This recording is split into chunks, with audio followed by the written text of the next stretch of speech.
Good evening, my friends, and welcome to tonight's very special episode of Goblets and Gaze, as we few mortal souls delve into the darkness that is Call of Cthulhu. So huddle close and pay acute attention to the prickling on the back of your neck.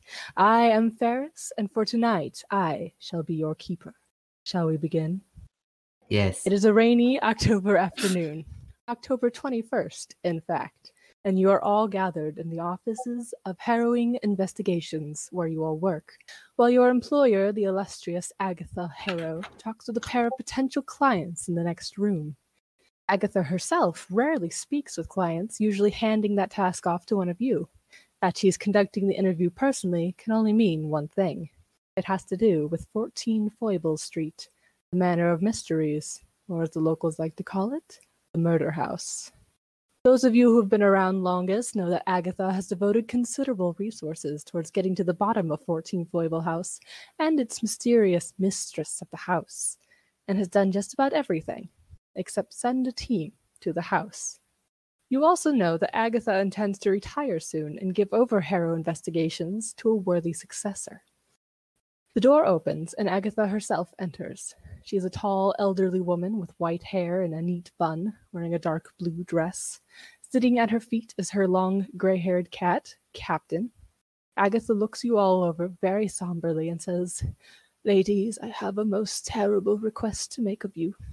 I need you to go to 14 Foibles Street, and I need you to go tonight. I will not make you go, but all I ask is for you to speak with Mr. and Mrs. Sandor in the other room and decide from there." Yes, Evie will, she'll shuffle the papers that she has been obviously filing because that's mainly her job. And then just be like, yes, I can do that. And then she'll look over at her compatriot. Let's go. Yeah. All right. Yeah. And she says, "Thank you, my dears," and she just kind of gestures towards the room next door. You go in, and there is a couple seated in the parlor, uncut, touched cups of tea in their hands. They look ragged and haunted, and their clothes are torn and bloodied. Mrs. Sandor has blood splattered all across her face, and Mr. Sandor has his right arm bandaged. They look up as you enter. They don't say anything. So, Miss Harrow did ask us to speak with you about 14 Foibles Street. And they both kind of like tense at the name. But the woman, Mrs. Sandor, gives a small nod and kind of puts down her shaking teacup and says, "Oh, well, we worked for her, the mistress. Not long, it's never long. We needed a wish. That's what everyone needs, right? If you need an impossible wish, the mistress of 14 Foible can grant it. We just gotta do something for her first." What did she ask you? She wanted us to get something from a place. She gave us the tools we needed. We didn't even have to step foot on the property exactly, but we didn't quite get it. We thought we knew the terms. We thought we knew what we were getting into, but he took our children. Oh, and no. we didn't complete the task, so she refused our wish. We were going to die there if it wasn't for Butler. He bought us time to get up, and she cuts herself off and just covers her face with her hands. And her husband puts his hand on her shoulder and gives it like a little squeeze and continues. "But we weren't able to get our children back, and we thought maybe you, please, our little one, Charlie, he's very hurt, and Oliver, we don't know what happened to Oliver. We thought if anyone could get them back, it would be you. It would be here. Please, can you help us? We'll pay everything we'll have. We'll do anything." Yeah, Evie will nod and just be like, yes, yes. We will do everything in our power, won't we? And she'll look over at Jocelyn. Yes, of course. Thank you. Thank you. If there's anything you need to know, anything we know, we'll gladly answer all your questions. What we can.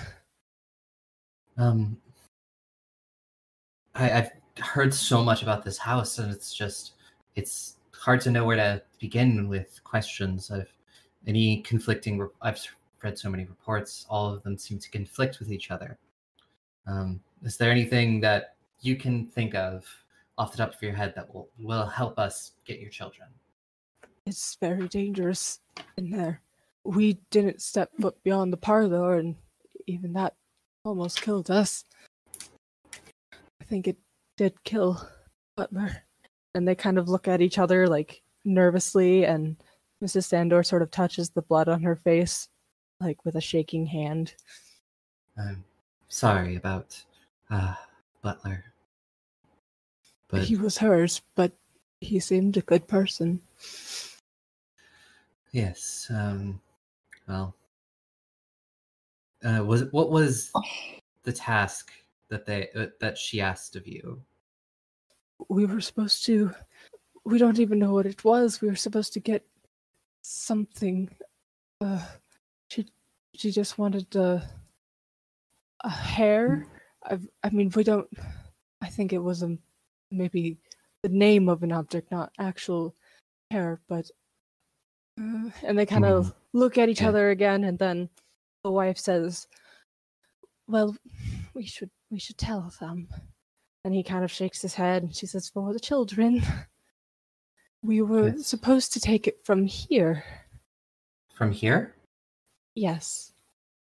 This was our target. Hair from Harrow Investigations. I suspect from Miss Harrow.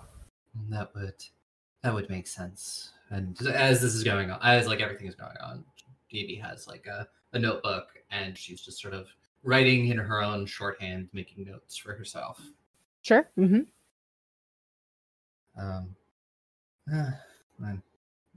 And she'll look over at her compatriot and be like, do you have any thoughts on this? Any questions? You're a little bit more well-versed in the weird than I am. The problem is that we don't know what she specifically wanted the hair for. Not that I haven't been dying to get into that house to find out what's going on with it. You and me both. But, I mean, we can... Well, I'll ask Miss Harrow. But, so you were supposed to get something from here, and hair from here, and take it back to the lady of the house, correct? Yes, that's right. Okay. But we didn't. We made it inside, but we were well, it didn't work, and now we can't find Oliver now. It's okay. It's okay. Yes. We will figure this out. We will figure something out. Thank you. You kind of did come to the best. That's what we hoped. We hoped. And if you're her enemy, then perhaps you're the best suited to fight her. Maybe.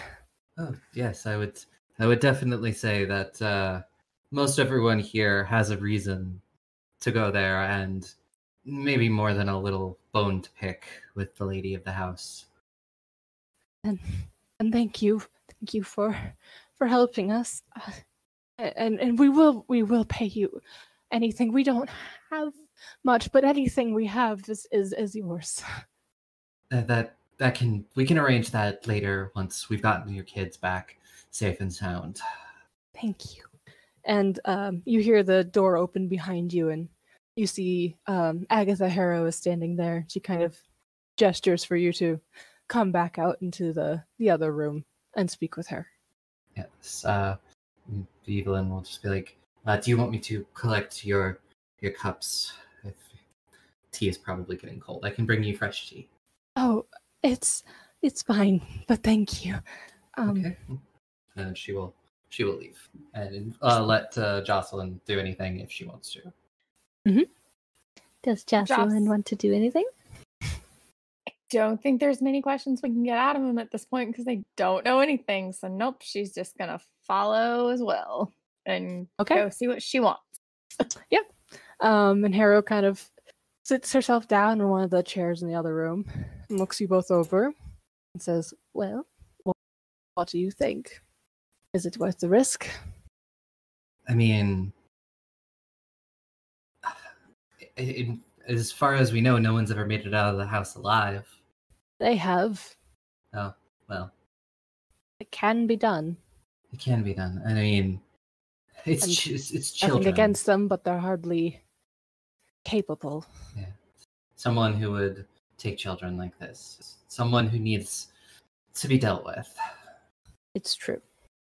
But hopefully, that's something you will both be willing to do. I would go myself, but well, I don't move as fast as I used to. Yes, I think it's going to be very difficult in there. I would imagine so. She is far craftier than you can imagine. I've heard the stories. I've lived them. Yes, you have. Do you know anything about if they wanted hair from here? Would it be?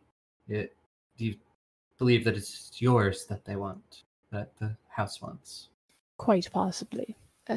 She's been looking for me for a long time. After she found me, I would imagine. Now she needs something to draw me out. Well, yeah, we're definitely not going to give her that. I would hope not. I would like to think we're all a bit smarter than that. It just sounds like we'd be playing right into her plans. Yes, of course. Walking in there might be doing the same, but... It might be doing the same. I have a good feeling that she would not be expecting these two to come straight here. So hopefully we might catch her a little by surprise. And then find a little advantage. Yes, I will definitely take any advantage I can get. Good. Well then, if you're committed to go, and you do need to be committed, then we should make sure you have what you need, and make sure you're clear on your objectives. Yes. Anything that you can think of, Jocelyn, that we might need? Well, first of all, I think we need to know exactly why she has a problem with you. You have never exactly fully told us the story behind that. I suppose I have sort of danced around that over the years. It's not exactly a happy tale. I was one of her supplicants once upon a time, my sister and I. We also failed in our task. I made it out. My sister did not. I'm sorry. It was a long time ago, but thank you. I am sure, well, I know, she is not keen to let anyone escape, particularly when they shouldn't have. Yeah, I mean... I suspect she'll be coming for the Sandors as well, if we are not careful.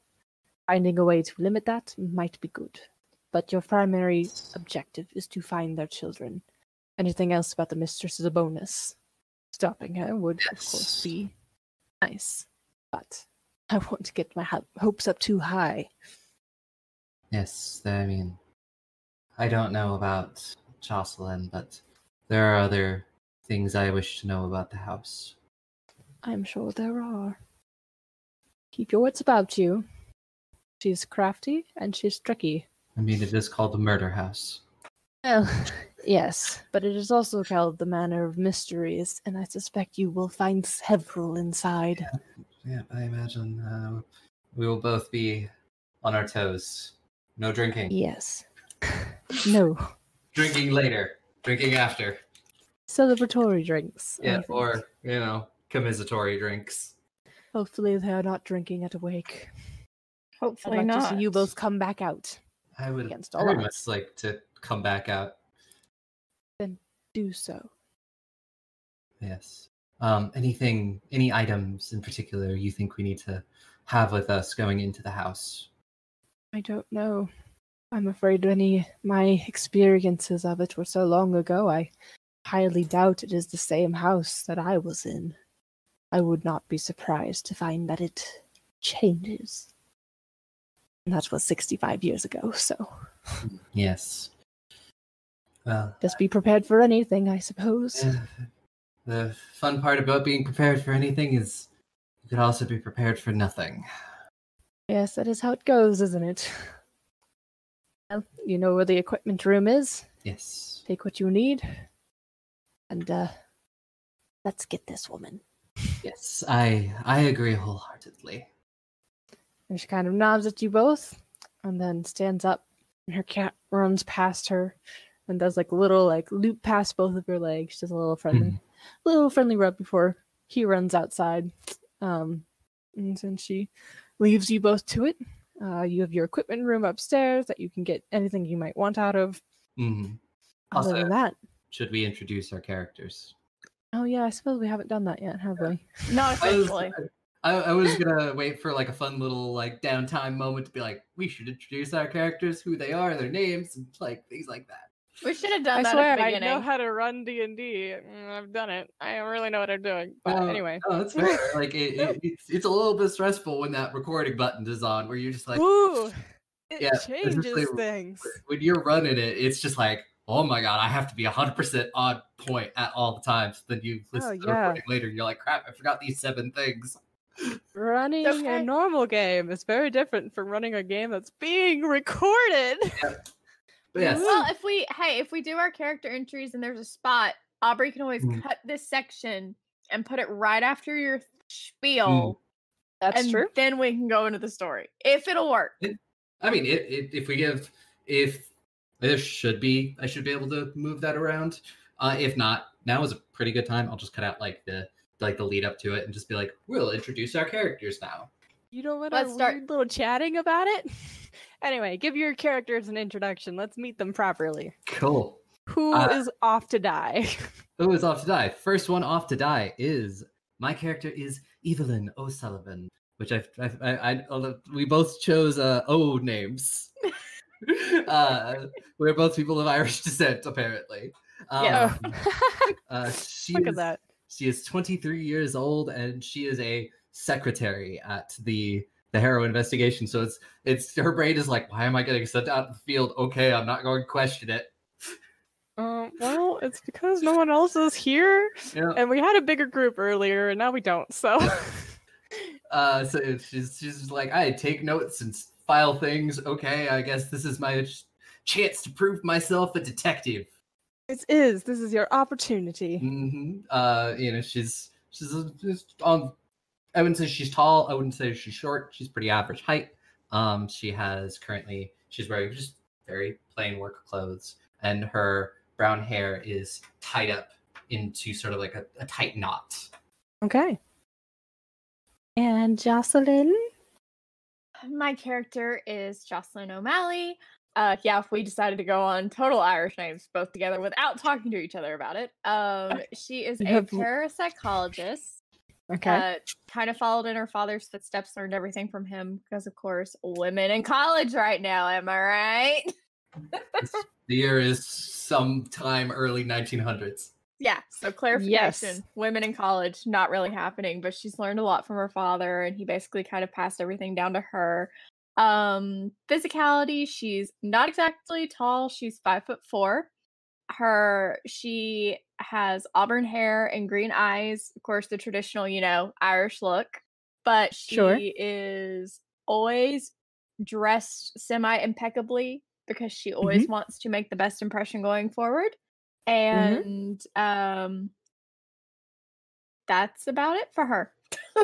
Cool. All right. Yeah. I didn't say it earlier because I completely forgot because it just did. Anyway, but I did pick a year And it is officially 1911. Cool, 1911, great year. Yeah, we have an official year. I think that's a year before the Titanic goes off or goes down.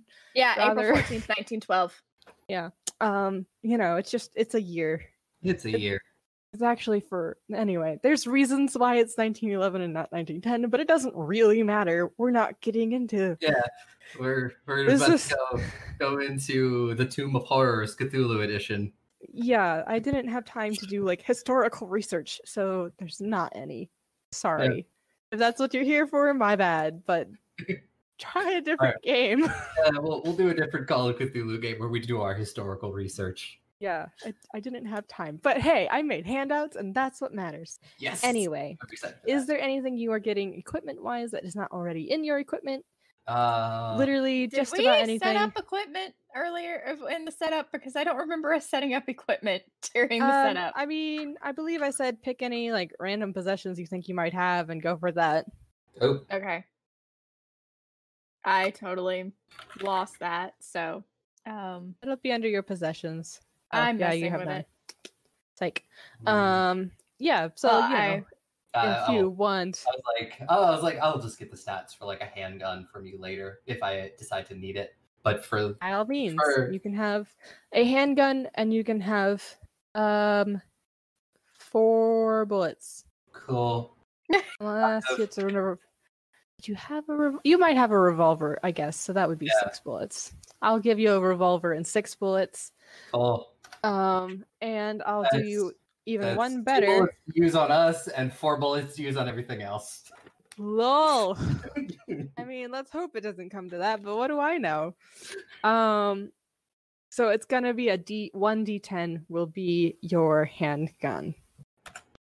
1d10 damage. Yes. Yeah.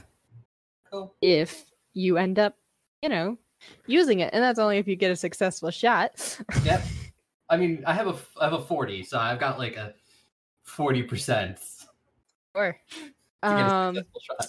Yeah, if you would like a flashlight, you can have flashlights. They did exist, and I believe 1899 was when those were invented. So I just had to Google if a telemetry reader existed in 1911, so don't feel bad. Wikipedia to the rescue! Fun fact, I did already know that about flashlights, but that's because I researched it for something unrelated many years ago. Or I guess we can also call them torches, but we're not technically in Britain. We're not technically in America. We're in Brit-America. Because I didn't pick a place. We're in Lovecraft country. Let's just put it that way. We are in Lovecraft country right now. Yeah. Yeah, you can have a flashlight. You can have, or I guess it'd be a hand light technically. You can have, I don't know, some rope. You can have matches, a notebook, pencils, whatever you think you would bring to a haunted house. Just write that stuff in. Anything notable, well, I'll see it in your sheet. No big deal. And other than that, it is time to go to 14 Foible Street. Are you ready? I don't know about Trula, but I am. I am. Let's open the door already. As you leave, Agatha kind of takes both your hands and gives them an encouraging squeeze before she sends you out into the rain and the storm. And it's a little later now than it was after all the time it took you to get your equipment and preparations and listen to the story and ask your final questions. And you set out into the rain of the dark streets, moving past street lamps that are beginning to be lit. I don't remember if they're automatic yet or not. I think they might be electrical.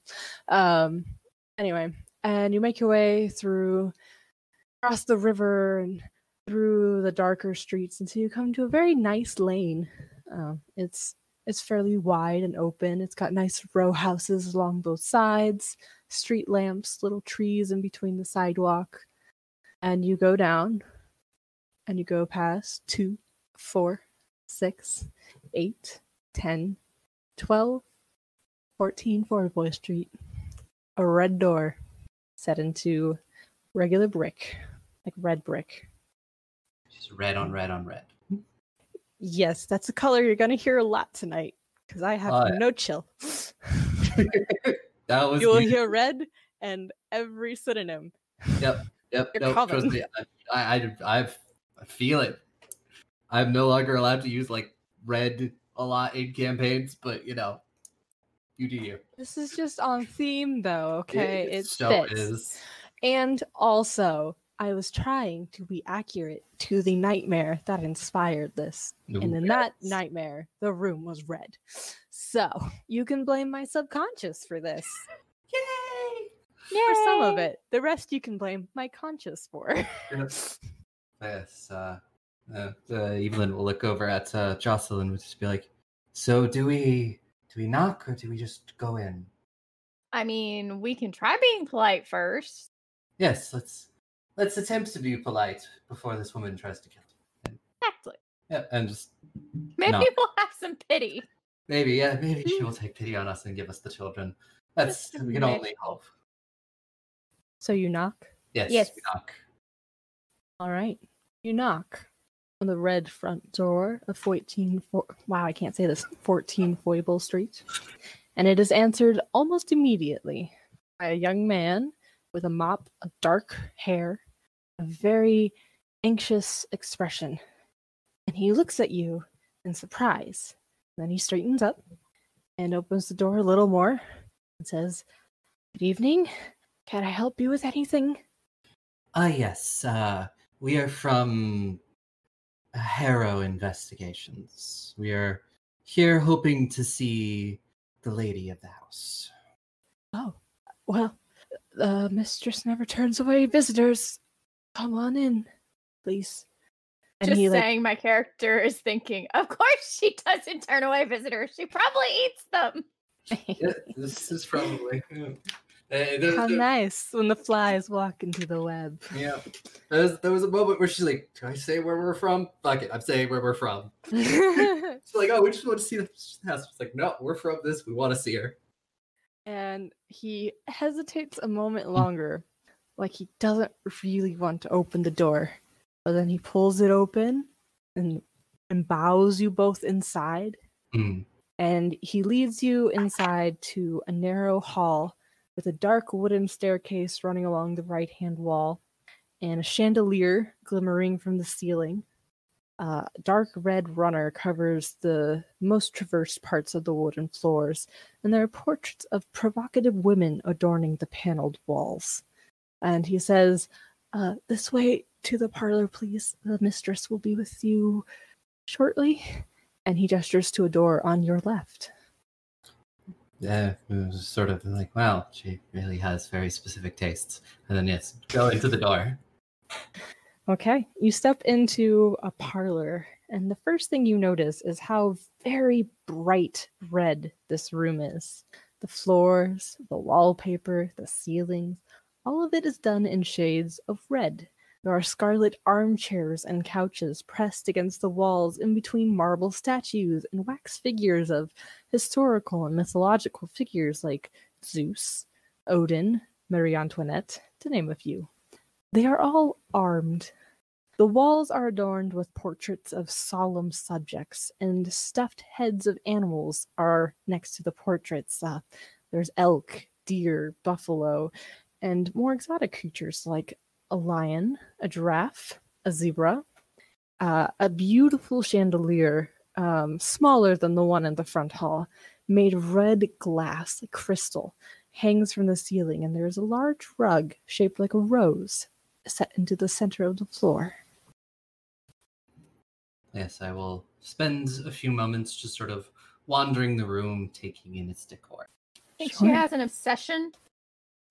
Yes, I believe she does have something. There's something to do with the color red.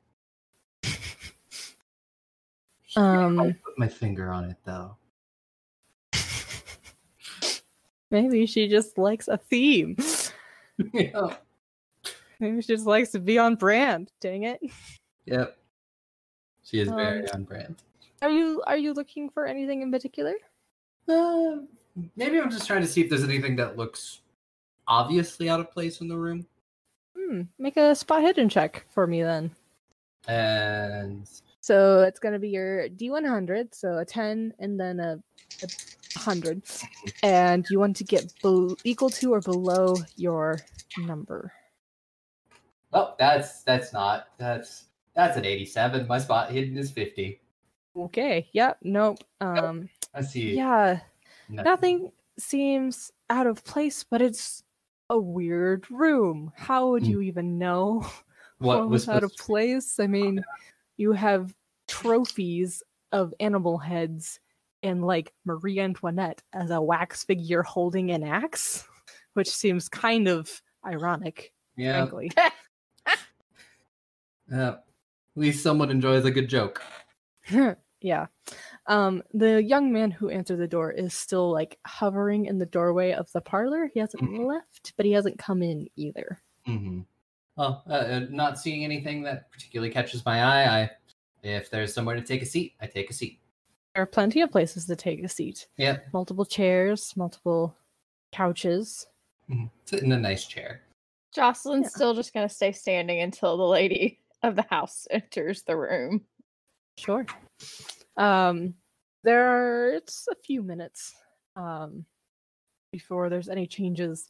And then you hear from way up high somewhere in the house just this voice sort of floating down very gently, very evenly, just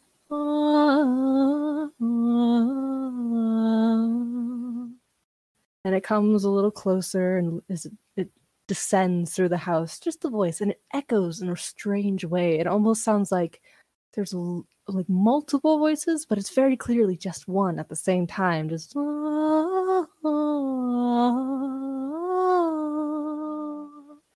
and it's coming closer and it's getting a little louder.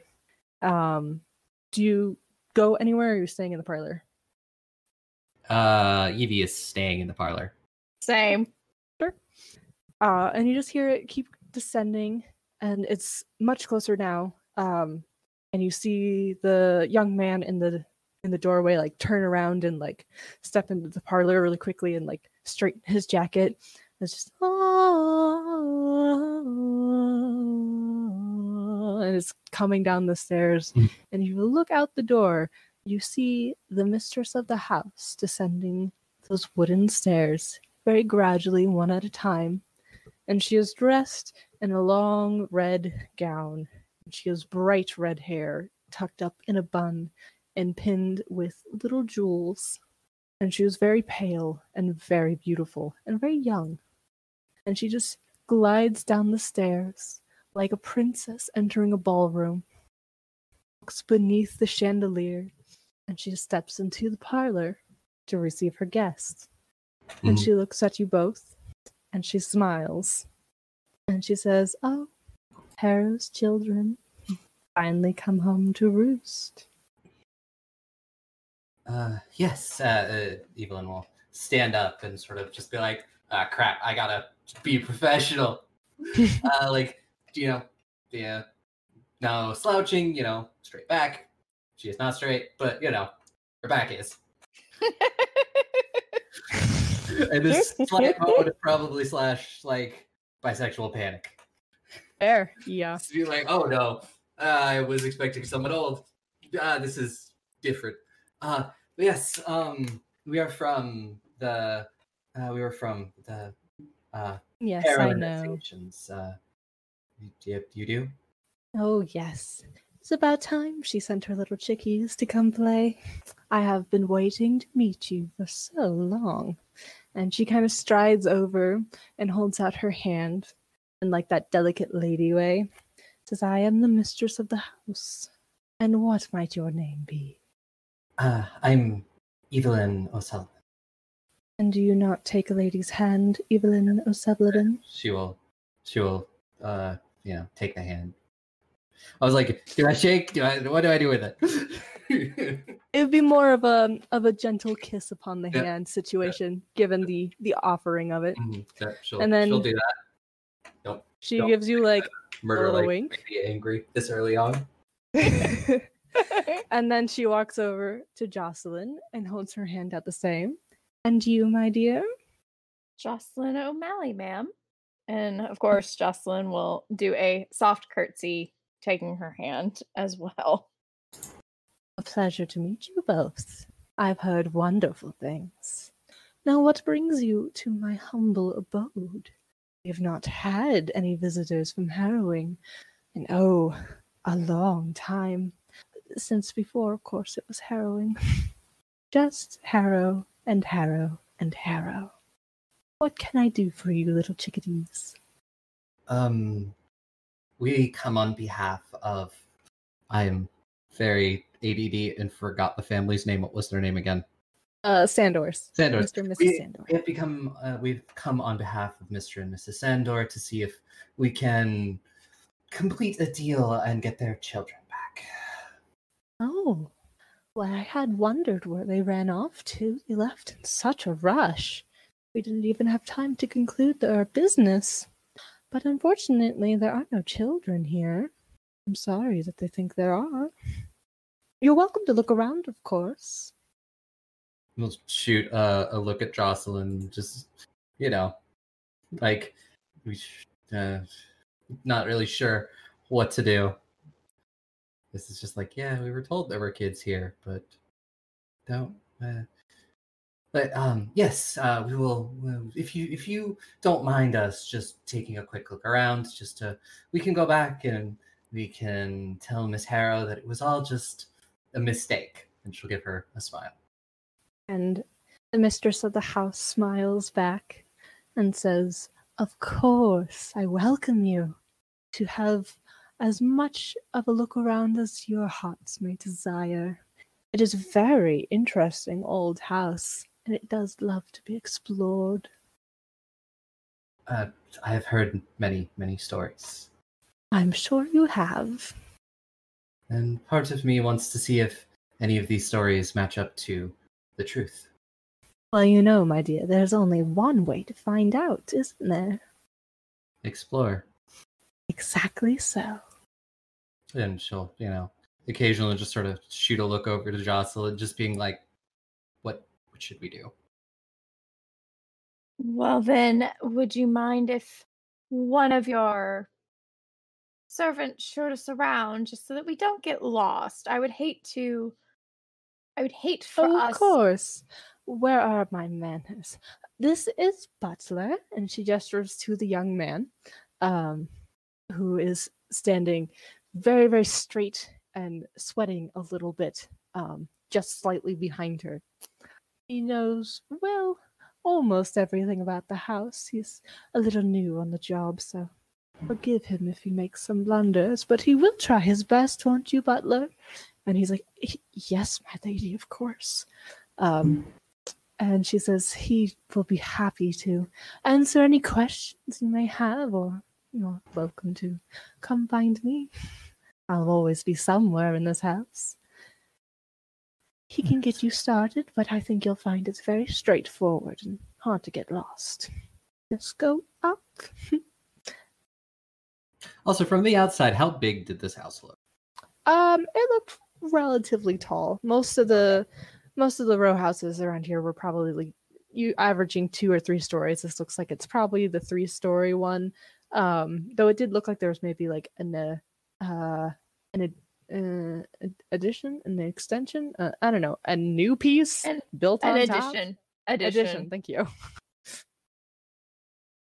Well, then, yeah, she'll look at Jocelyn again, and it's just like, well, then I guess we will explore. Do have fun and try not to be too nosy. And she gives you both a wink and then glides out of the parlor and retreats down the hall.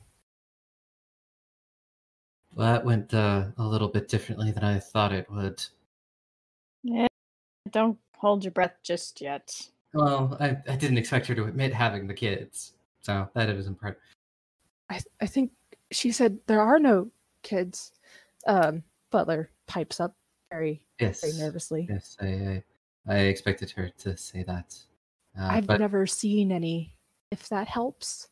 Yeah. But I've only been here a couple days, so. Yeah. But I mean, there's nowhere for them to hide either. Yes. I don't think. Yes. I mean, we'll figure this out in due time. So what do you need me to show you? Where would you like to start, Jocelyn? Jocelyn. I'm thinking. Fair enough. That's fair. It's just like I don't know. Start with. I mean, I think we should start at the top and work our way down. That might be the easiest way. Yes. Butler says, "All right, I can show you up, but it is very straightforward. But I'm happy to take you all the way up." Thank you. Please. Okay. Well, this is the ground floor. Has the parlor and the kitchen, and leads to my room in the cellar. And he like leads you out into the front hall. And he starts going up the stairs to the second floor, which we will see in a second. There we are. And he comes out on the second floor and says, and then we have the library and the bathroom and the sitting room. And he like walks past the sitting room really, really fast, and goes up the next set of stairs to the third Walks past floor. the sitting room really fast. Like Evelyn will shoot a look at Jocelyn, just being like, we should check that place out later. Jocelyn's already made a mental note. Cool. And he goes up those stairs into another level. There is he kind of gestures, says, this is I don't actually know what's in here. I'm not allowed in. And then there's a couple other weird rooms. I don't know. I don't like this floor.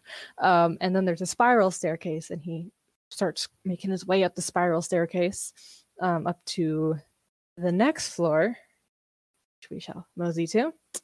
And you come out into hold on, I have my floors arranged opposite of the manner in which you're searching.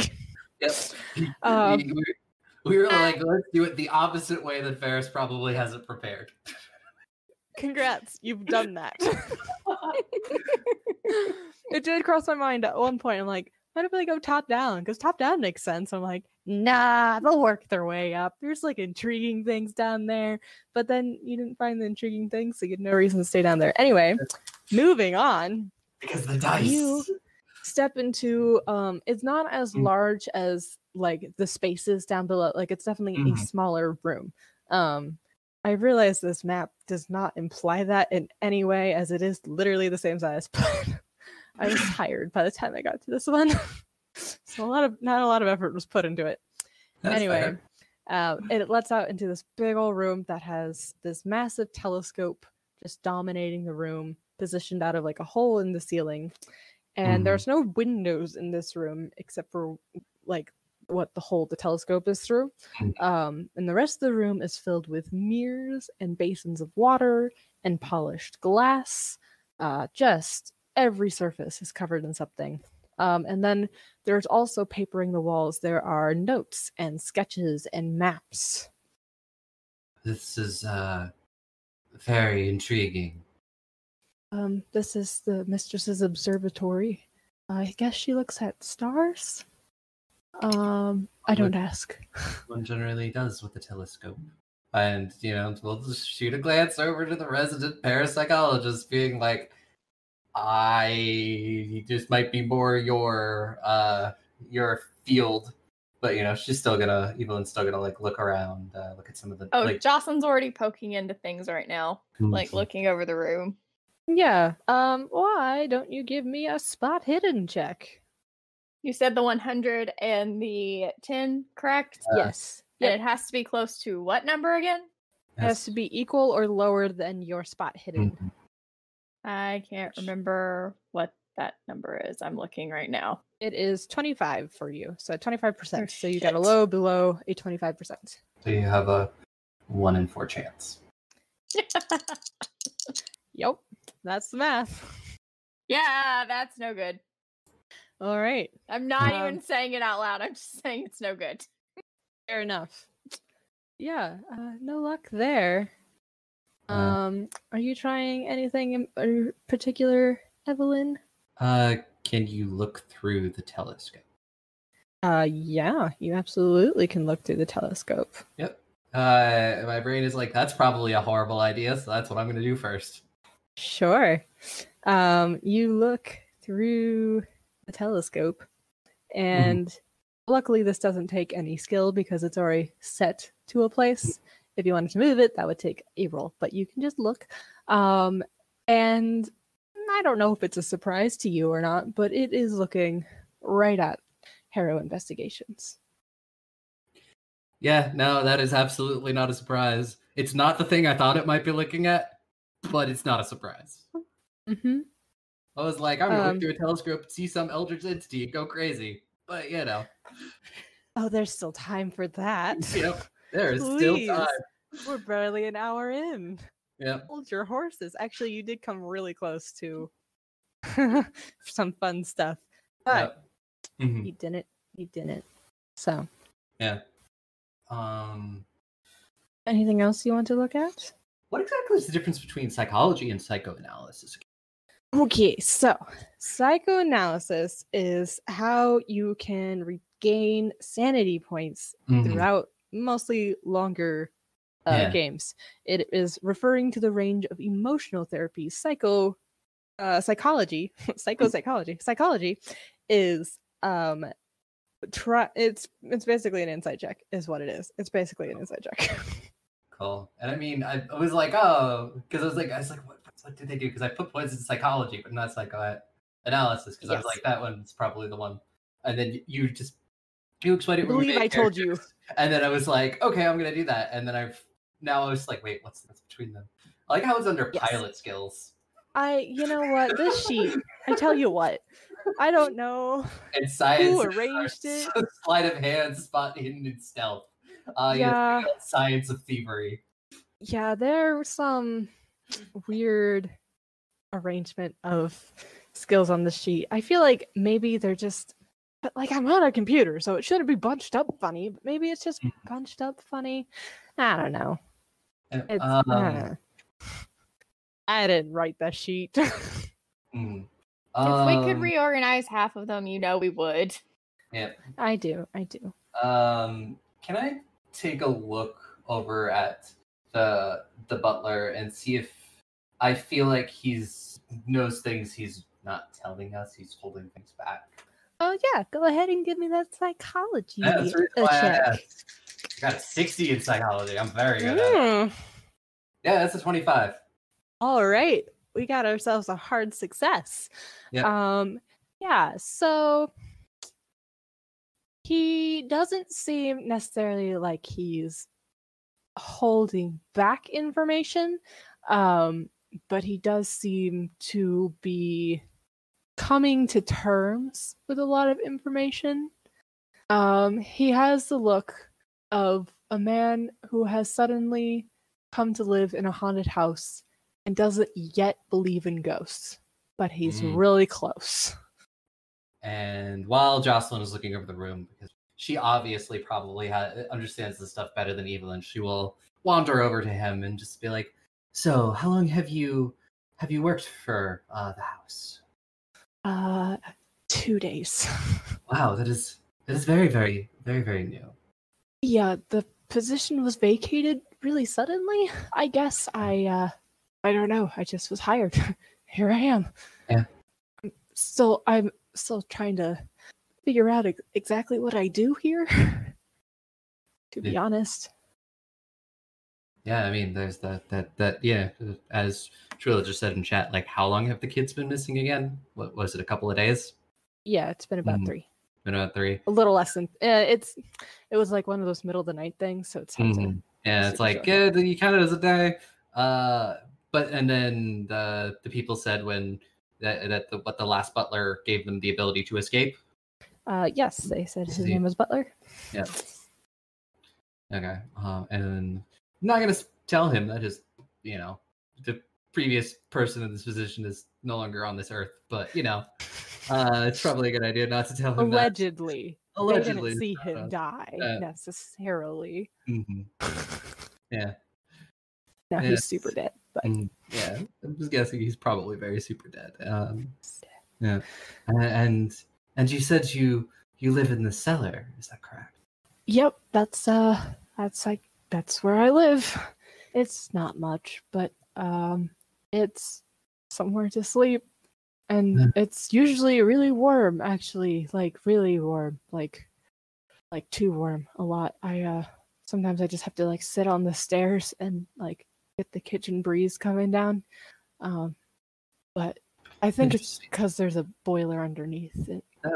That would definitely make sense. Yeah, it wouldn't be a good place for like food storage, but food isn't stored there that I've seen. So I mean, just like my snacks. I do keep snacks. Not a lot, because I'm concerned about rats. I'm pretty sure this place has rats. I hear them, in the walls. Yeah, rats in the walls. But it's an old house. I mean, what house doesn't have rats, It is 1911. Yes, it is 1911, as we say the date over and over again.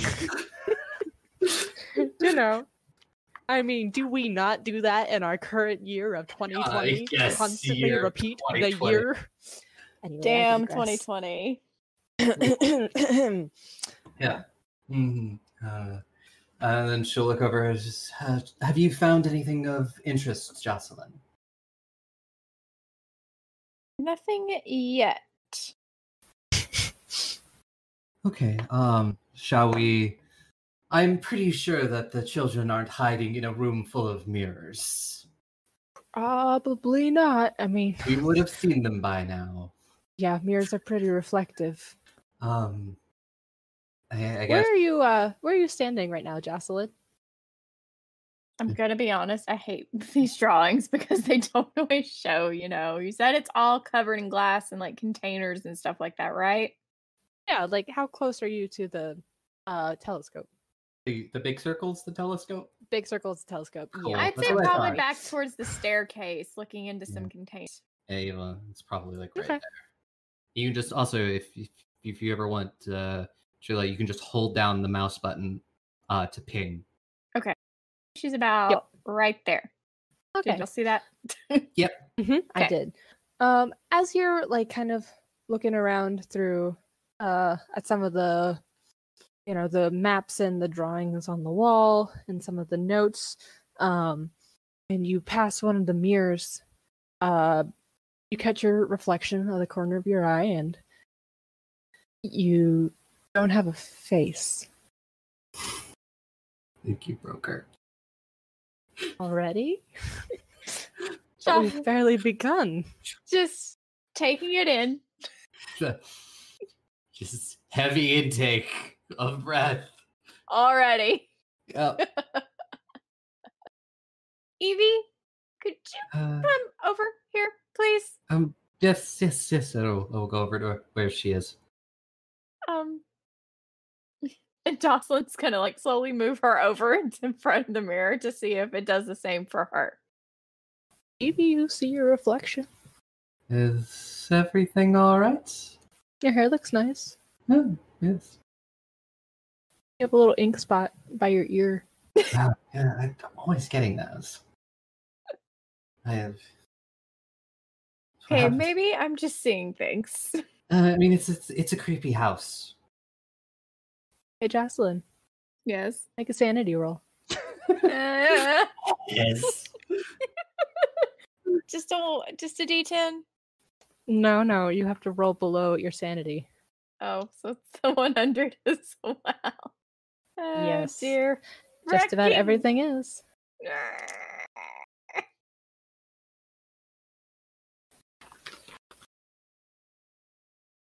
87. 87? Yeah. And you have only 25 sanity points? That doesn't seem right. Oh, wait. I'm looking at Ethel's. Oh, okay. I have 70 sanity points. And you rolled an 87? Yes. Unfortunately, you can't use luck on sanity rolls. Sorry. Okay. That's okay. Allow me to just real fast here. Okay, not too bad. You lose 2 sanity points, so you can mark that down by 2. 78? No, 68. Sorry. Yes. Yes. You don't gain 8. And you are going to gain a mania of irrational cheerfulness. Add that to your list of manias. Okay, what page does that go on? It's under your backstory. And I'll have your manias listed out there. So you just, Phobias when and things get manias. sticky, you just have to look on the bright side of things. So what are we Everything will be calling it fine. again? What are we calling it again? Irrational cheerfulness. We're all gonna die. But it's gonna be fine together. Yeah. Just, you know what? Everything, you're just pretty sure everything is gonna work out fine. Everything's gonna be just great. Okay. Yeah. Jocelyn, you all right? Everything's fine. Everything is just peachy key. Let's go check a different room now. Yeah, let's downstairs. Yeah. There's nothing else I don't think we can find here. These notes are pure indecipherable to someone like me. Fair enough. Butler leads the way down the stairs and takes you to the 3rd floor. And he kind of stands in between the spiral staircase and the staircase downstairs, and says, "Do you still need me?" Look over at Jocelyn and just be like, I believe we can figure things out on our own if you have other things you need to do. Yeah. I mean, I'll just be downstairs if you need anything. 1st floor. I'll stay on the 1st floor. I might be in the cellar, but probably I'll be in the 1st floor. Okay, we will call for you if we need you. Okay. Yes. I will listen. I'm pretty fast. I'm really good at stairs now. I've gotten a lot of exercise with them. Okay, I'm gonna just go downstairs. Bye. And he jogs down the stairs at a rapid pace. That's rather weird, fellow. Suspicious at freaking all. And you stand on the landing of the 3rd floor. It's pretty similar adornment to the original front hall. It has the provocative paintings. There's a small chandelier above your heads. It has a full red carpet, dark paneled walls.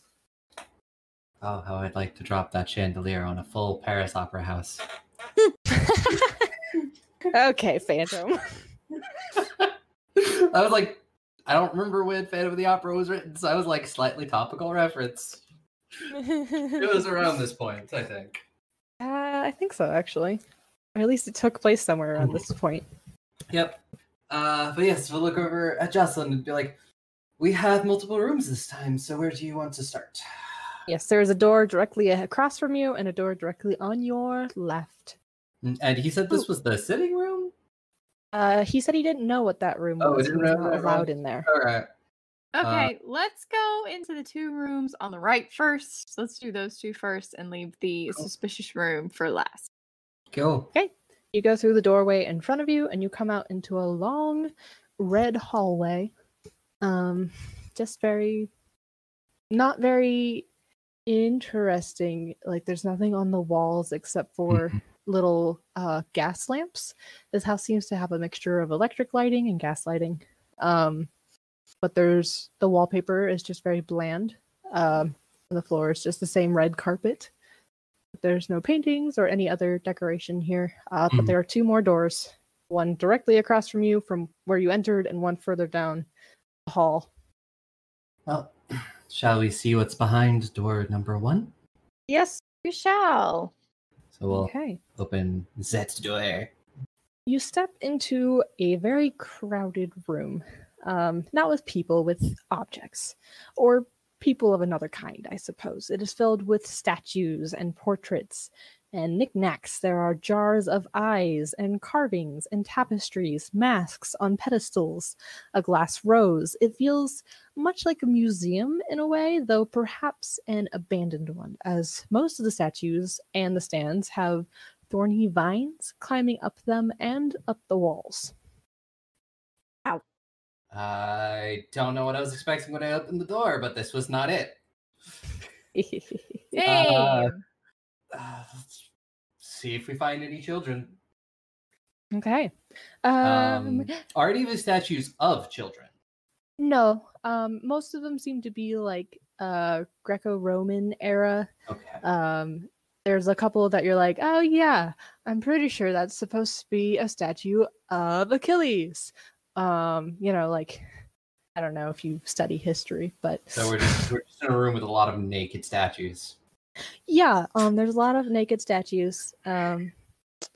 Mostly women, but there are some men. There is some equal naked statuary.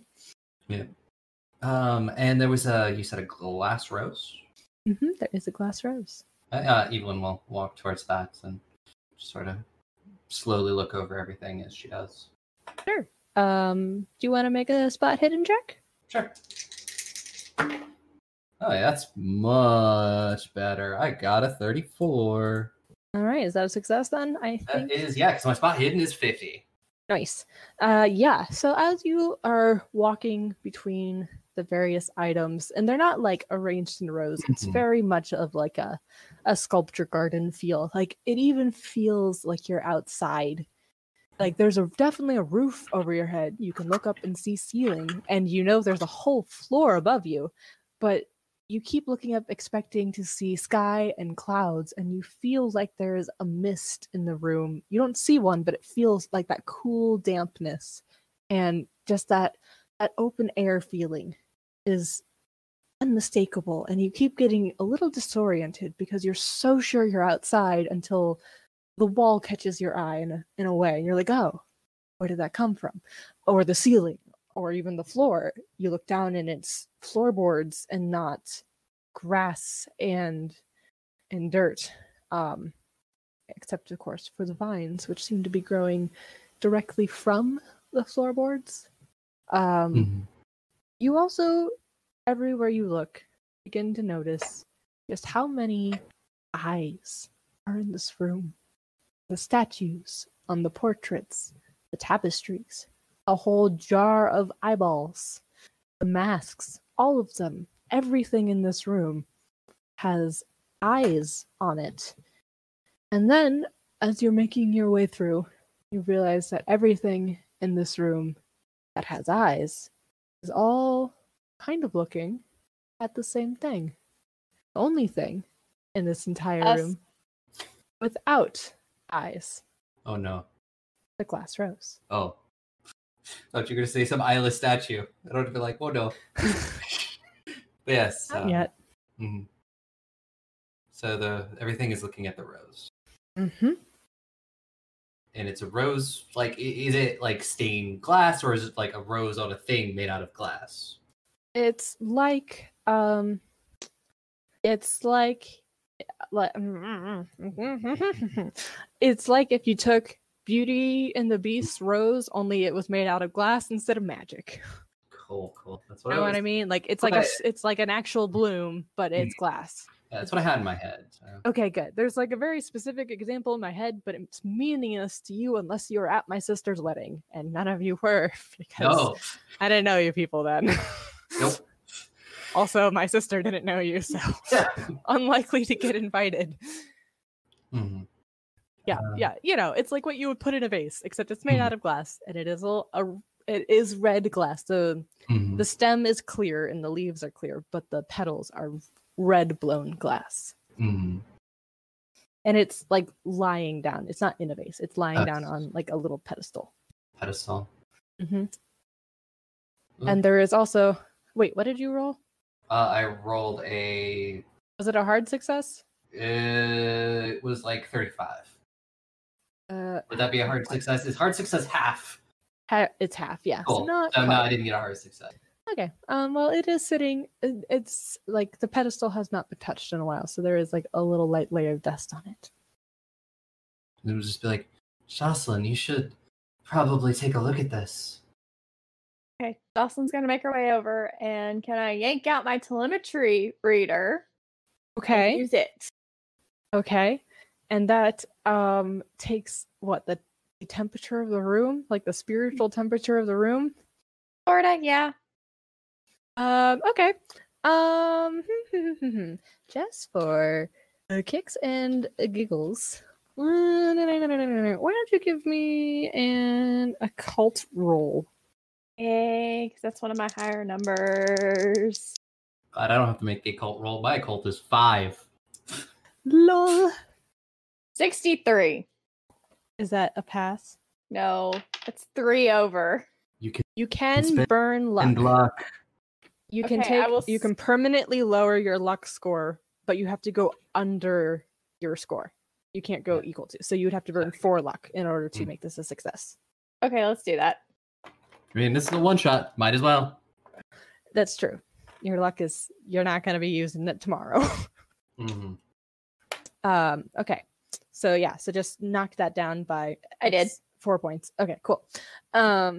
So your telemetry reader is not is not like going off per se, but it's definitely it is taking readings, but not of anything specifically in this room. But you definitely sense something in this house. Doing anything else? Beyond my better judgment, I will touch the rose. Okay. Beyond touch me, the rose. Do you move the rose? No, but like just touch it to be like, okay, it is actually glass. You touch it, and it is actually glass. Cool. You know, it doesn't because it's just laying on the pedestal. Just lying on the pedestal, being well watched now by every eye, including your own. Just sort of look over at Jocelyn and just be like, do you have any theories about what is going on? I must admit that the occult is not in my wheelhouse. The telemetry reader's not pulling up anything. It senses something is here, but it's not exactly pointing in specific directions. So, I mean, I hate that my father's notes all got burned in a house fire. Otherwise, I would be able to probably reference them and figure it out. Yes. Would either of you, or both, just make me a straight intelligence roll? I can do that. My intelligence is very high. My intelligence is 80. See that. Heck yeah. I got 23. All right. Yeah. You, as you're looking at it and listening to Jocelyn, you do realize that there is a very, very faint indent that the rose is not quite sitting in. You didn't notice it at first because of the layer of dust, but as you're looking at it, you're like, wait a minute. There's just the indent seems to be the same shape as the rose, and the rose is just slightly left of it. I will move it so it goes into the indent. Okay. The rose, the pedestal the rose is on, begins to sink down into the floor. And sorry. And you see that as it sinks down, the center of it splits open, and the rose sort of drops inside. And then the pedestal closes again, and a part of the wall opens up, and this strange metal cage comes out of it. Not unlike a bird cage, very similar, in fact. And next to it is another smaller bird cage, bird-like cage. And inside the bigger cage, you can see dangling from it a little golden key. And then next to it, in the other one, you see some sort of like handle in the smaller one. And the bigger one has the door on it is locked. But the smaller one is open. And what was in the smaller one? A handle. A handle. For like... I was like, what? Like for like a handle for like a knife, or oh no, more like a pull the lever cronk handle. Mm. And the two do seem to be connected. Okay. Look over at Jocelyn and just be like, that was unexpected. I'm going to pull the handle. You put your hand in the cage Yes. and you grab the handle. I haven't pulled it yet, but I have my hand on it. Looking over at Jocelyn, I'm just like, this is a speak now or ever hold your peace moment. Something that you notice as you put your hand in there and grab the handle is the blade hanging above the door, little open door of this tiny bird cage. And as you're looking at it, it's a very straightforward little machine here. And you can kind of follow the progress and realize turning the handle will definitely open the door on the bigger bird cage. And it will definitely also drop that blade. Ooh. Wait. We brought rope. You did.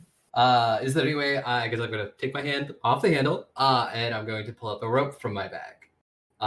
Okay. I will attempt to, the best I can, tie it around the handle. So I could just sort of be like a foot back and just go tug and just pull the handle with the rope. Okay. As you're tying it around it, you hear footsteps behind you, like high heels, walking across the wooden floorboards. Sort of shoot a glance over my shoulder. The mistress of the house is standing there, leaning against one of the statues, just watching. Oh. Hello. Oh, Lord. Hello. I didn't realize you needed the front key so badly. Oh, the door is quite unlocked. That is the key to the front door? Of course. We'll just look over at Jocelyn and just be like, ew, what, do you have any ideas? Got nothing for you. Cool. Great. Well, I wasn't aware it was the key to the front door. I thought it might be something in this room. This room is very fascinating. Isn't it? I like to call it my museum room. Well, I really call it the key room for obvious reasons, but also I like to call it the museum room. It makes me feel old. Which, of course, you are not old. You are very flattering. I try. Just sort of look over Jocelyn again and just sort of be like, anything else you want to take a look at in this room? I think we might be okay to. Yeah, I don't think we need the key to the front door just yet. I don't think we do it's either. Quite unlocked. Now you know where to find it if you should need it in the future for some reason. Yes. We will. If we ever have a need to return to this room, I guess. How goes the investigation? Find any children? Not yet. But we've only searched 2 rooms. There are other places. So true. Well, good luck. And she turns around and walks out, and you hear her footsteps until she reaches the hallway, and then it's very quiet. She is very spooky. Very. Well, if there's nothing else here, I guess we can return to this room if we do require the key at a later point. What do you think? Certainly. What do you think, Jocelyn? Have any particular leaning any particular way? We should We have 2 more rooms on this floor to explore. Let's go try the other room. Yes, let's go try. Okay. You go down you walk into the hall. Mm-hmm. And when you do, you swear it's backwards from when you first walked into the hall.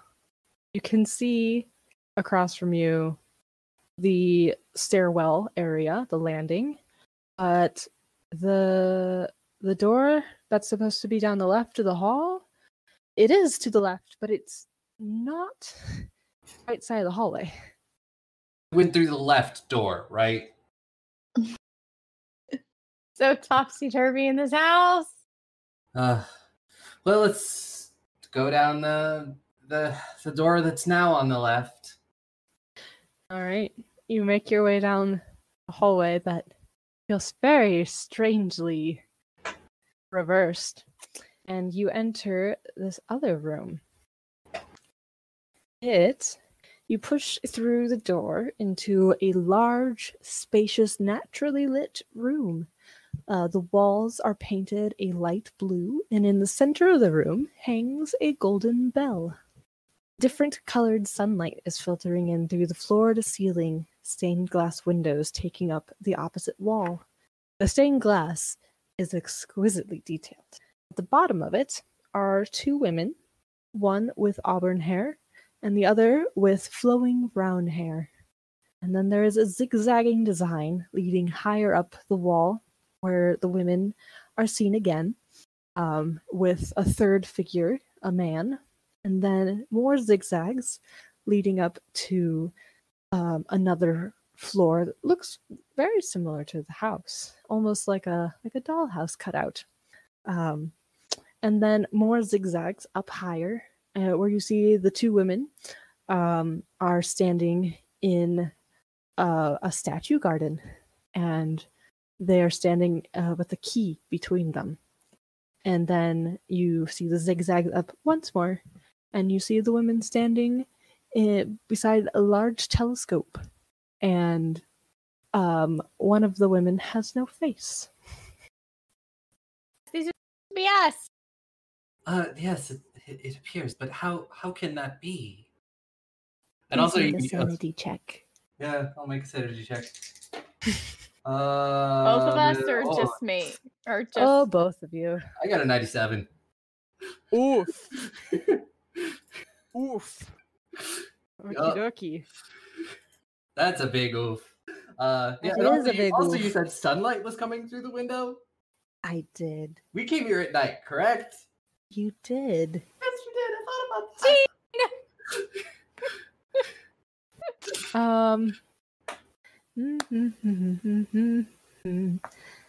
Oh.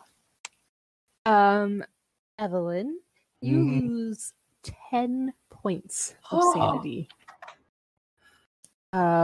You have suffered a major emotional trauma. Please roll a D100 and compare it to your intelligence. I got a 45. Oh, this is one of the times you don't want to roll well. Oh, no. You fully understand and comprehend what you have seen, and you have gone temporarily insane for 1 hour.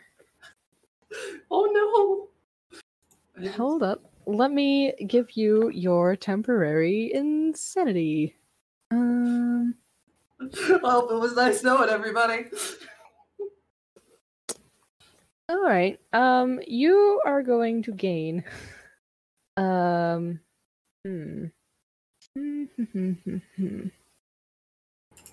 fear of light.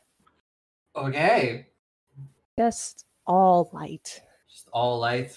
Oh yeah, that sunlight coming through, the lights in the ceiling, the gas lamps, the electric light, all of it it's revealing you. It is showing everything what you're doing. This is how she knows. This is how she knows what you've been doing, and she changed the glass. Somehow she knew you were coming, and she put the glass there, and then she's been watching you. She can see you in the light. See you in the light? Is there any kind of dark corner or anything in here? It's very well lit. All right, There's then I go back out sunlight coming through. Go back out the hall.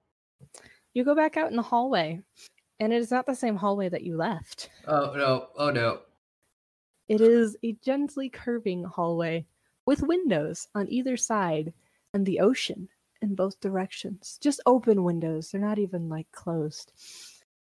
I just start just taking off down the hall. You run down this hallway, and it curves, and it curves, and it curves. And It's the gonna ocean be like crashes. in Thor Ragnarok, isn't it? No? I don't think so. Or it just keeps going in a circle? Oh, I know what you're talking about now. And you just keep running. Anyway, Jocelyn, you're in the room. How did you handle your sanity check? How did that go? I got a 15. All right. Yeah, you're pretty sure. I mean, yeah. It's just like a weird stained glass. Evelyn It's probably coincidence that they kind of look like you. You're not too focused on the glass when there is a bell. The bell is clearly much more important than the glass. But you did see Evelyn just like bolt into the hallway. Repeat that. Sorry, I kind of spaced out. Evelyn has bolted into the hallway. But you're not concerned about the stained glass because the bell is clearly more important than some weird glass that has coincidental figures that vaguely they don't even resemble you that closely. It's stained glass. Let's be real. It could be anyone with brown hair and reddish hair. Exactly. So she's just going to follow Evelyn out into the hallway. Yeah, you come out into the red hallway that you left. Evelyn's not there. She must have gone to another room, I guess. So Jocelyn's going to go searching for her and try to find her because she knows she's having a little bit of a freak out. Yeah. What room do you go to first? Are we reorienting? I should point out back? the hallway that you're in. It's like the very first time you stepped into this hallway. We're gonna try the room that we aren't that the guy didn't know what was in there. Sure, the door's locked. Yeah, and I'm nowhere to be seen, aren't I? No, she's just in the regular red hallway. Oh. Hallways, dear. Different hallways. So, no, I meant my character is nowhere to be seen. Mm-hmm. Sorry, I grabbed water, so I just wanted to make sure. Yep. Yeah, no, I mean, you must have run off to a different room, as far as she knows. Mm-hmm. Okay, so the door's locked. Let's go back to the room with the glass rose and see what's in there. Yep, it is exactly as you left it. There are the statues everywhere. Make a spot hidden check for me real fast. 7, which is still nowhere close to my thing. What did you get? 47. Okay. Mine's a 25, so... Yeah, no, everything looks the same as you left it. No, certainly no Evelyn. Okay, we're going to try the room where we saw the stained glass again. Okay. Yeah, the bell is there. The stained glass is there. Okay. Jocelyn's going to try... Hard to hide her in here. There's nothing else in here. Jocelyn's going to try ringing the bell. Okay. You ring the bell. Hold on. Let me find my room. You ring the bell, and it just... one very clear, clanging note just echoes through the entire house. You can feel it moving through the floors and moving down and down and down. And you wait for something to happen, or someone to appear, or anything weird to happen. Nothing does. And you're like, well, oh well. And then you turn around and you are lying on the floor and you are bleeding horrifically and you have gaping wounds in your body. I'm dead. Like something has ripped you apart. And you just are staring at yourself. And you reach out desperately, gasping for breath and choking on your own blood. Aubrey, you're on your own now. And then you watch yourself die. And then your corpse just lays there, bleeding out. Aubrey, you're running. You're running down a curving hallway. Yep. The same Just ocean stairs. Just trying to get away from the light. It is luckily cloudy here. There's no. The only light is from external. Like there's no direct light.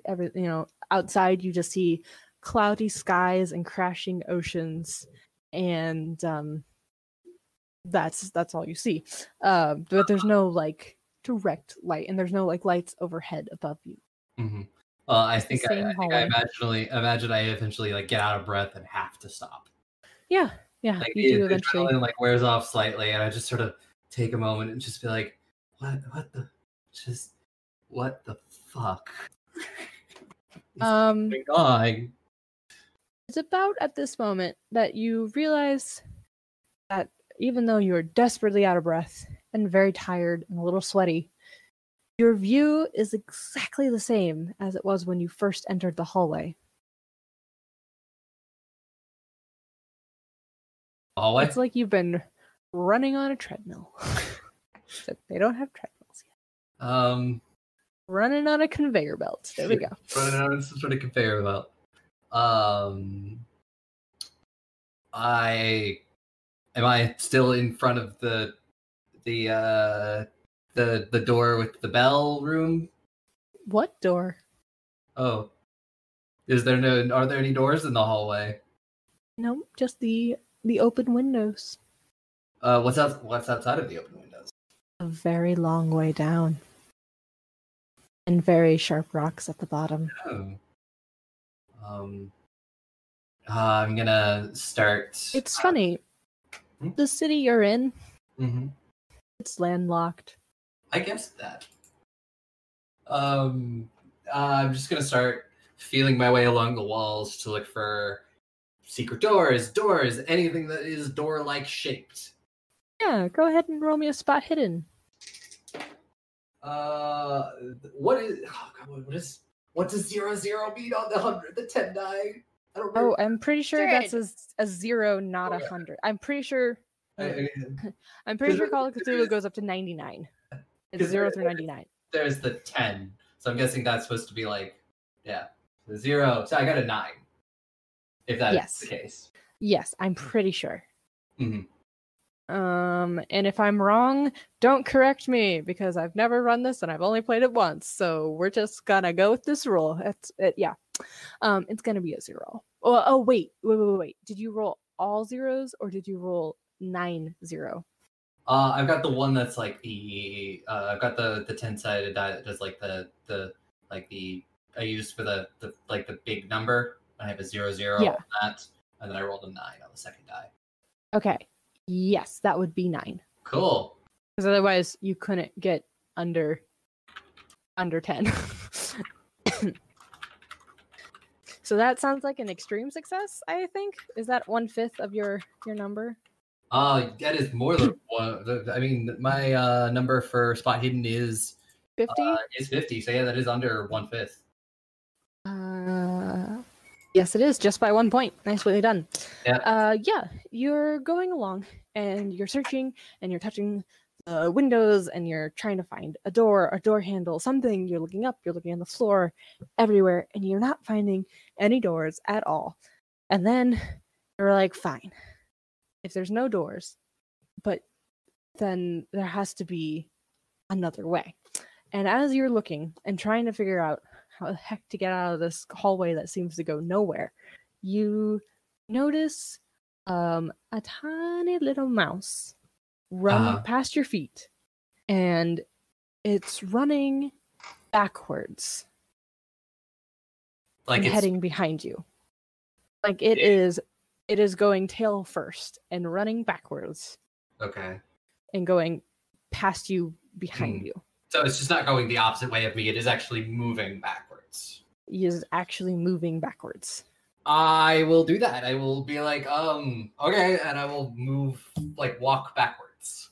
Yeah, you start walking backwards, and you're kind of glancing at the mouse, and at one point you glance at the mouse, and the mouse is gone. And when you look back up again, you're standing in the red hallway.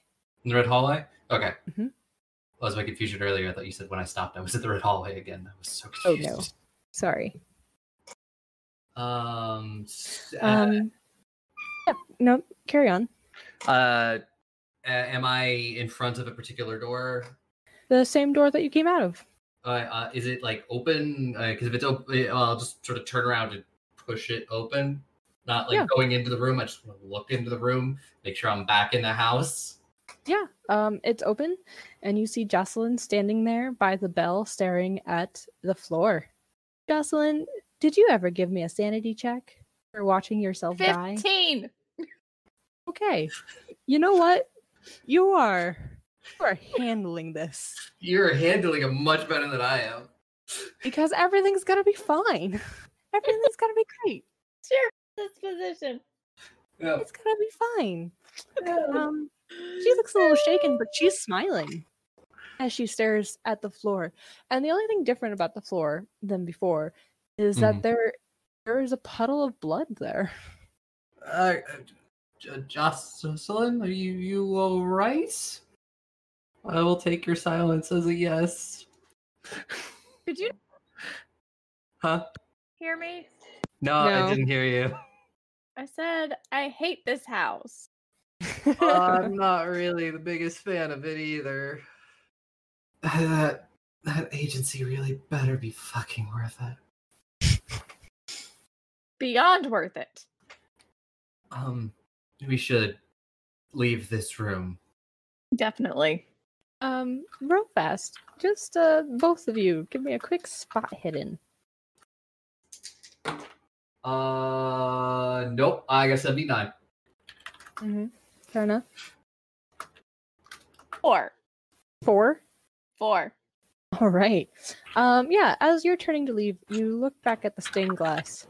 And you notice twined within it are all these vines and roses and like pomegranates. But you also notice that there is a new picture in the stained glass. And you see that auburn-haired woman standing by a bell with a body on the floor. And you also see the brown-haired woman just running blindly off a cliff. Great. Sometimes that man. Oh, I wish I'd asked for some petrol. We'll be right back after the words from our sponsor. Are you bored of the usual character archetypes? Do you feel like you see the same characters over and over again? Is there not enough chaotic energy in your podcasts? Well, have we got the solution for you? Hi, I'm Harper. And I'm Darby. Chaotic Creations is a podcast where we take the weirdest character prompts we can think of and make playable Dungeons & Dragons characters. There's bad jokes. I wonder what Minotaur sounds like. When they're really, having a heartfelt speech is really moving. Backstories. I am an eagle kenku. She probably just says eagle. And people are like, not quite. And of course, plenty of chaos. I don't consider mayonnaise to be a liquid, but I also don't really consider it to be food. Maybe he squishes his pecs together with like a little symbol in between. Goes. We upload new episodes every Wednesday, and you can hear the two of us and some guests make some truly strange D&D characters. Find us on your local podcatcher of choice, and check us out on Twitter @ChaoticPod. I'm Harper, your lawful nerdy paladin. And I'm Darby, your chaotic tired bard. And we hope you'll join us on Chaotic Creations.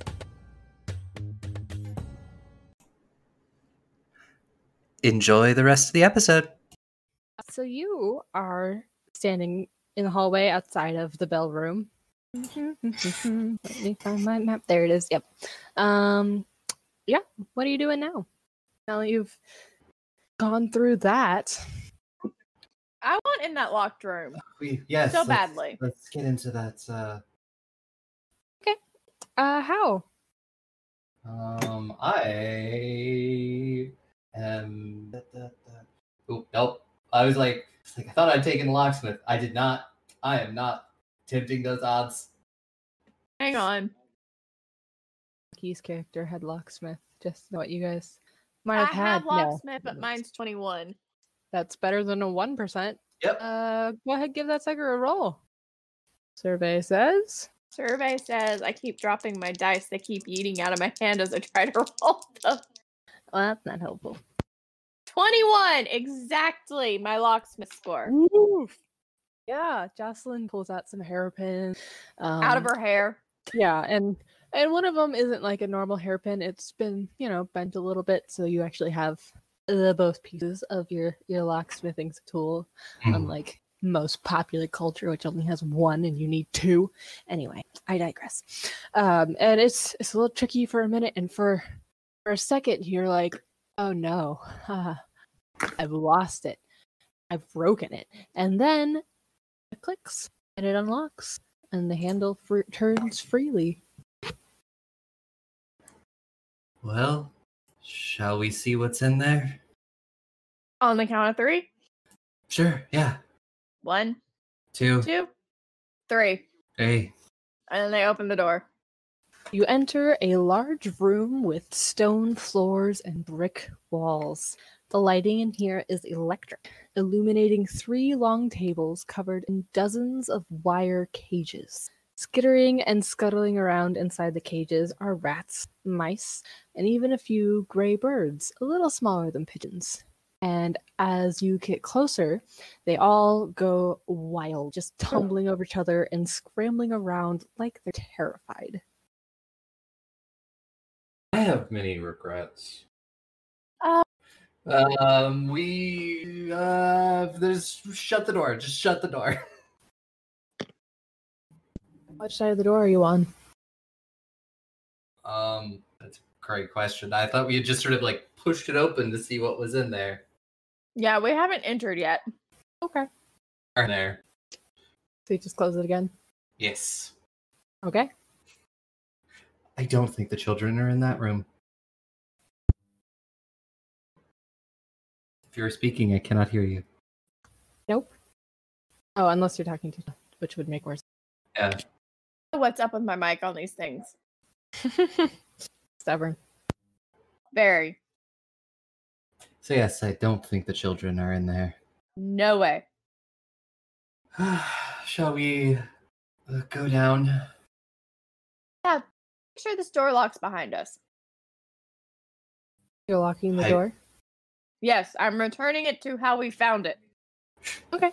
The only way you could, the easy way to do that is to reach inside and turn the lock and then pull the door shut. That is easy to do without having to step into the room. Yeah, you definitely do that. And as you turn the lock and you go to pull your hand back into the outside, the door shuts. On my hand? Make a, what is it called? Is it dex? Just make a dexterity roll for me.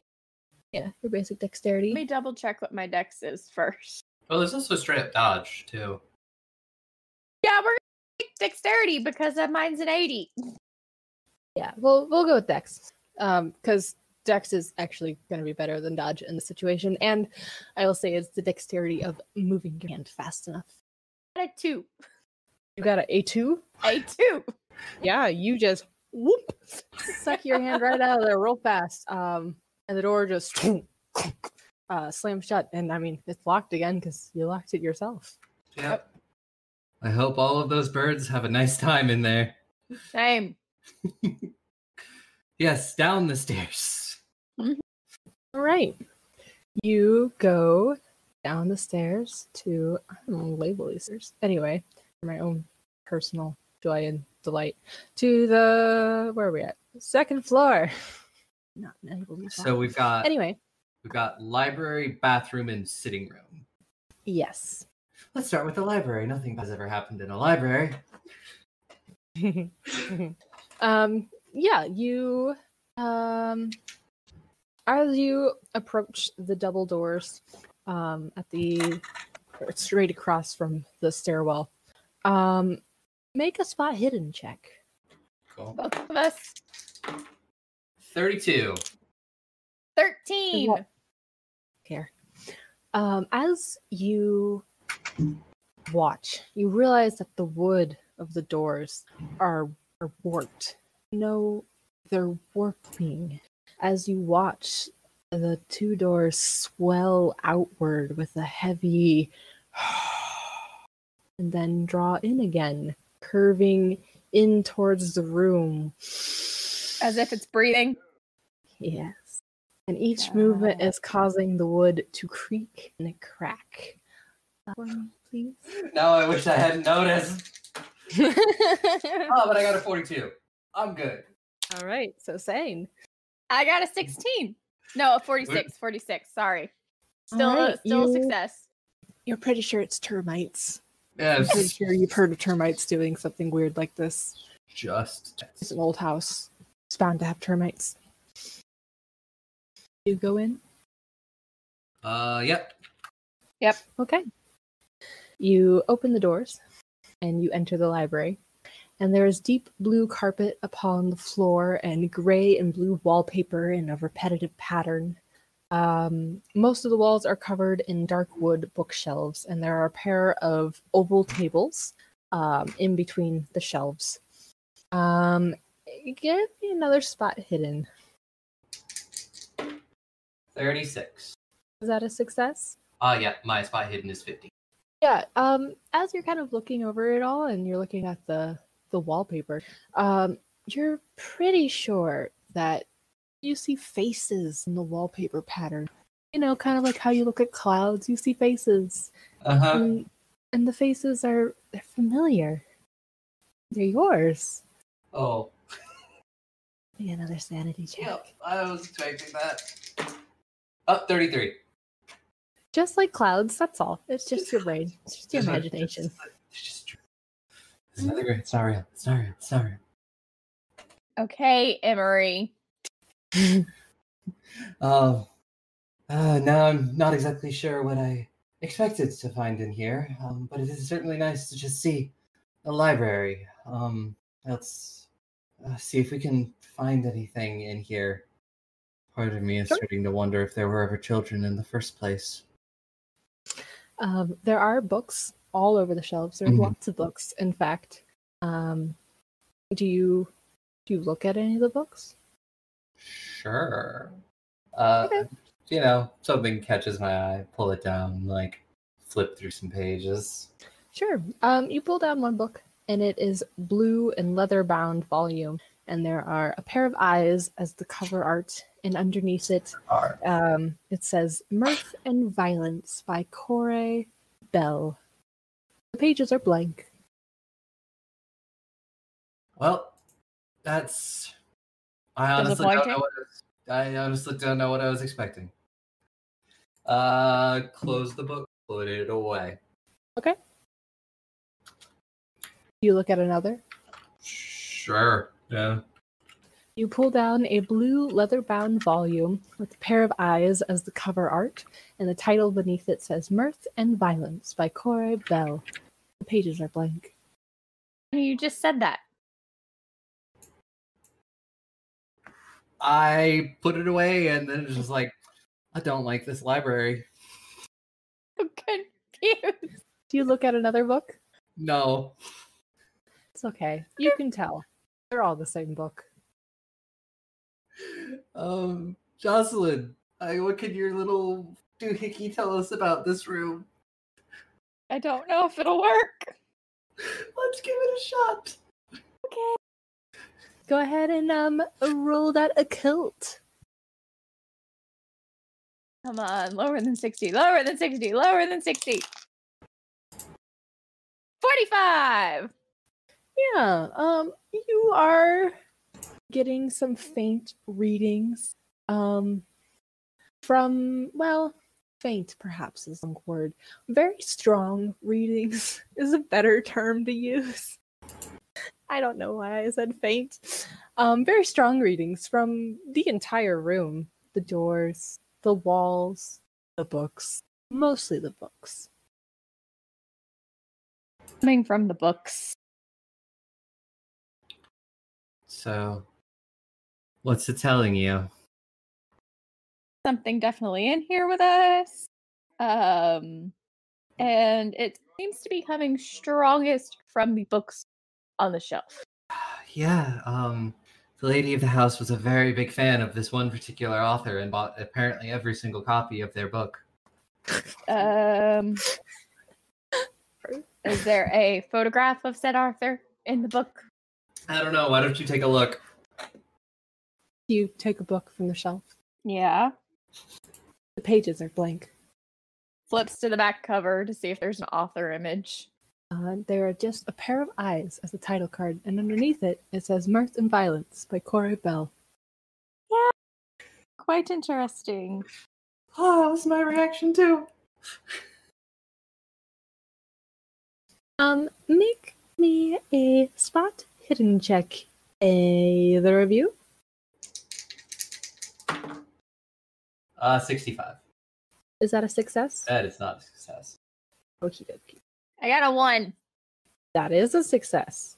As you're holding this book and looking at it, and you look back up at the next book on the shelf, which is, of course, identical, except it's not identical. The eyes, the one you're holding, the eyes are looking all the way to the left.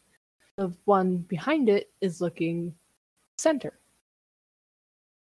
And then the one on its other side, so on the left it's looking center, and on the right it's looking slightly left, but not as far left as the one in your hand.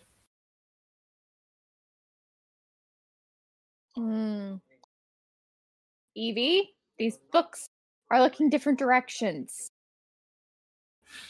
I had only noticed that they're blank and all from the same author. Yeah. So, you know, theoretically, what might happen if we did like left, center, right, arrange them? I don't know. We can try. Is it every single book is like this, or just these 3? I think they're all like this.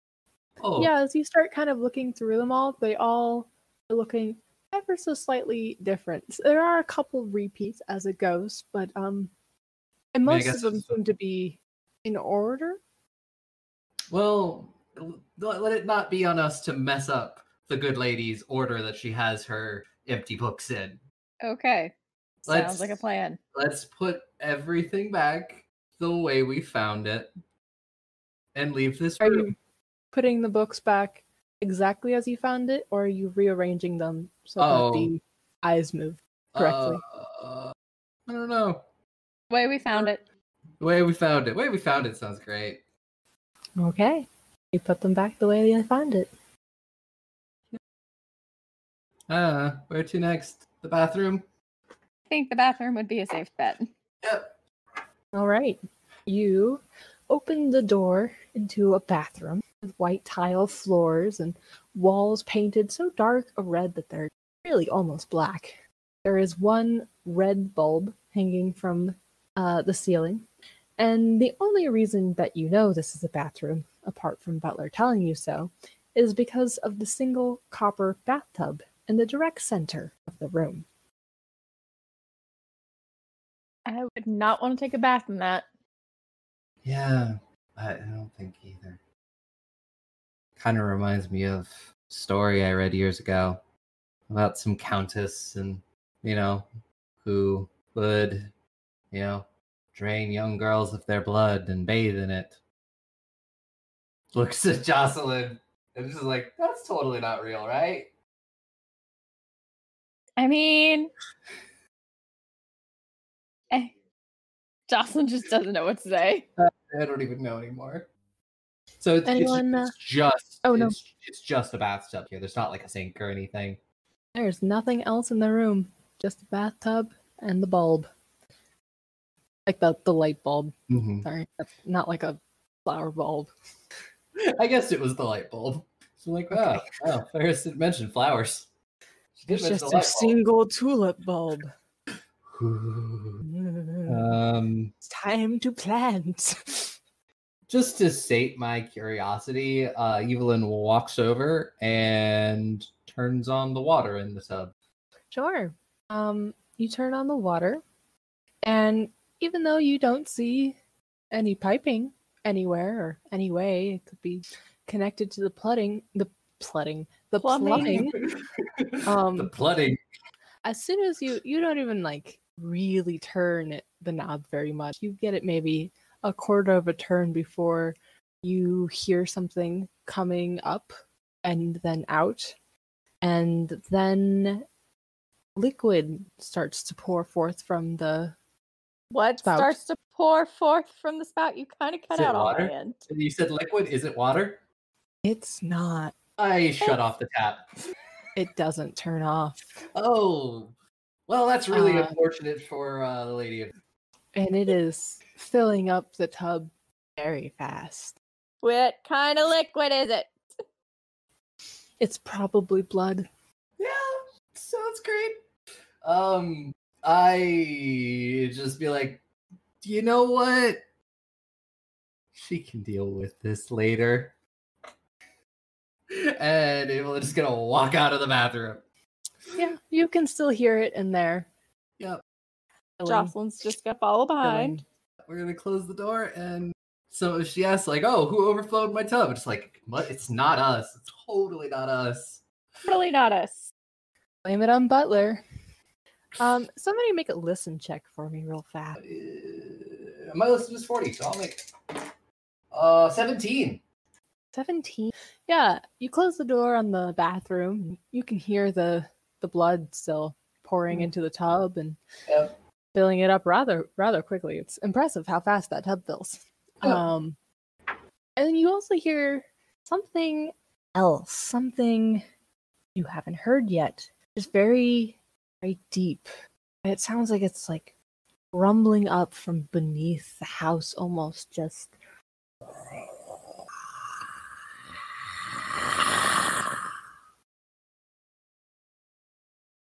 Sounds great. Sick. Let's. I don't know. Any ideas, Jocelyn? I think we need to just move on. Yeah, let's move on. Let's move on to the next room. Because I ran out of explanations for anything several hours ago. Are you going into the sitting room? Yes. Yeah, we're gonna go sit in the sitting room. Yeah, the door swings open almost of its own accord. You touch it very lightly and it's just very loose on its hinges. It just kind of flops open. Inside, you find what might be considered a sitting room. Yeah, there's like a scarlet settee and a few chairs against red walls. It's very dark in here, which is comforting to you, Evelyn, because surely then she can't see you here. There are some gaslit wall sconces, but they're very, very low. They're burning very low. And so they're not putting out much light. It's mostly shadow. And it is so very warm and moist, like a boiler running at full blast. Go in? Yes, Evelyn will go in because it's dark, and so she can't be seen. Yeah, that's right. It's probably safe in there. The carpet squishes a little bit beneath your feet. It is, and the wallpaper is sweating just ever so slightly. But hanging on the wall directly across from the door is a beautifully realistic painting of a cut open pomegranate just dripping juice, held in a pale, thin hand that is extended towards a slathering wolf. And in the middle of the room is a small table and two chairs and a chess set between them in the middle of a game. And the White Queen is in danger. Huh. I've dropped a handout into your handouts. It hasn't shown up yet. Apparently the little button didn't want to work out now. There we go. So the show to players button is a liar. Yeah. Be really great if I actually understood chess. That's fair. What's our handout thingy? If you look at the little newspaper button that says journal, there should be, it's with your character sheet. It should there it is. Have a little picture of my own personal chessboard. From the white perspective. Yeah. I realize it's hard to tell my pieces apart, but I only have one chessboard. But the kind of shiny silvery ones are the white pieces. And the kind of darker-ish ones are the black pieces. Oh man. I realize they all kind of look the same. I would give you a handout for the pink, but I can't exactly find that one or create it fast enough. That's fair. Because my brain was puzzling, and I'm like, how do I move the queen out of danger? The queen can move anywhere on the board. Yeah. She can move any direction. Yeah. She can move any direction on the board, but she is essentially, it's currently, she could be fucked up by the knight, the bishop, and the rook. Mm-hmm. And if she's gone, the king it'll be checkmate. Mm-hmm. You know what? Could I roll on Evie's intelligence to see if she would know the correct move? Because Aubrey, as a person, does not understand chess. Yeah, go ahead. I tried. It's so hard to learn, and it just never clicked in my head. 40 even. So, okay. And that's a hard success because my intelligence is 80. Yeah.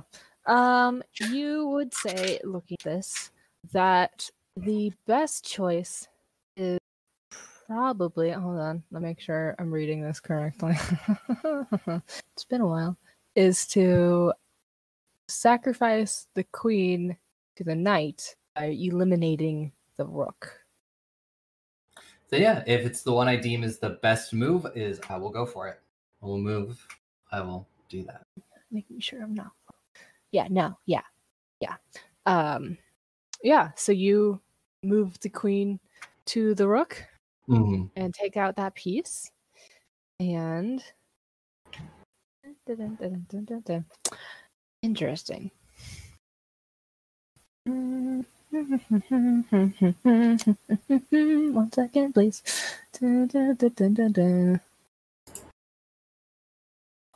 The wrong side. Anyway, nope, this is fine. We'll go with this. Yes. So reconcile this because you kind of did two things at once here. So suddenly the floor begins to lift towards the like it's going to smash us. You imagine that would probably be the result once it gets there. The door is still open, and it seems like the floor is rising above the doorway. And if it gets too high, there will be no doorway left. Also, you'll be squid. Probably. I will just book it for the door. Okay. Give me let me make sure I'm pulling out the right question here. I want to say Dex. Okay, we both have to roll that, so. Yes. Give me your Dex here. 38. Okay. And my Dex is 14. Sorry. It is, you do have to have a hard success. Mine's an 80, so mine's a 14. Okay, so you have an extreme success, but you do need to make a hard success too. a hard success. Yes. So 60, I got a 38, so I could drop my luck by 9 points to have a hard success. Yes, you could. Yeah, I'll do it. Okay. Yeah. The floor is rising with more speed the longer you stand there towards the ceiling as you both bolt towards the open doorway and leap out through it. Just as the floor just almost to the ceiling. And through the door, you see the room tilt, and then the door shuts. You know, when they said this place was called the Murder House, I have to admit I did not take it seriously until now. I can't believe this. And just sate my own curiosity, I'm gonna try to open the door. Yeah, the door opens. Okay. And the room looks the same. Except the lamps are out. Okay. Completely, and it's it's darker in there, so it's a lot harder to tell, because something you've noticed gradually, with the exception of the bell room, there haven't been any windows in this house. Oh. Yeah. Can I see if the pieces are still on the chessboard? They are. It's a different arrangement, but yeah, they're there. So the only thing that was in the room was the chessboard and the chairs and the table, right? Yeah, and the painting. Okay. Look at Jocelyn and just be like, ideas, thoughts, concerns, questions? If you're talking to Nothing. Candy. Yeah. Moving on down. Yeah. Guess we are moving on down. Yep. Keep moving. Sure. As you pass the bathroom, you notice that there is quite a lot of blood coming out under the door. Starting to trickle down the stairs, actually. Just a little tiny river. Oh, that's really unfortunate. Yeah. Yeah, it is. We move downstairs. Yep. That's unfortunate. Not something I'm going to try and stop. Yep. You come back into the front hall. There is one thing you notice that is different about the front hall. The front door is gone. Motherfucker. We should have taken that fucking key now. She was like, oh, it's not locked, but she's saying it was gone. Did you ask? No, because I really wouldn't logically cross my character's mind at that moment.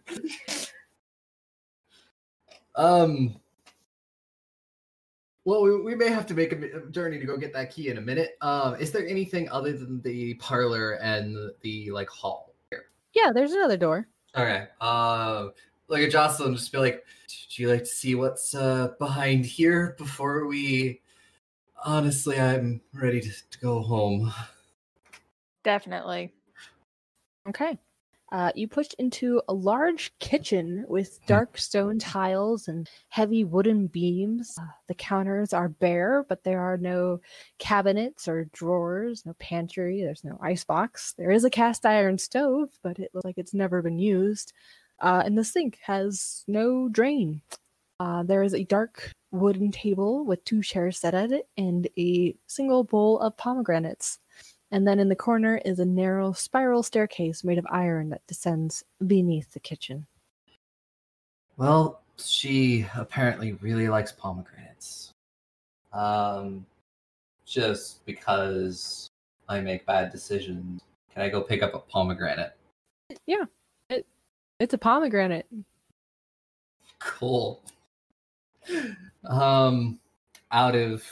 Do you open it? Do you peel out it? of curiosity, I'm just gonna peel it. Yeah.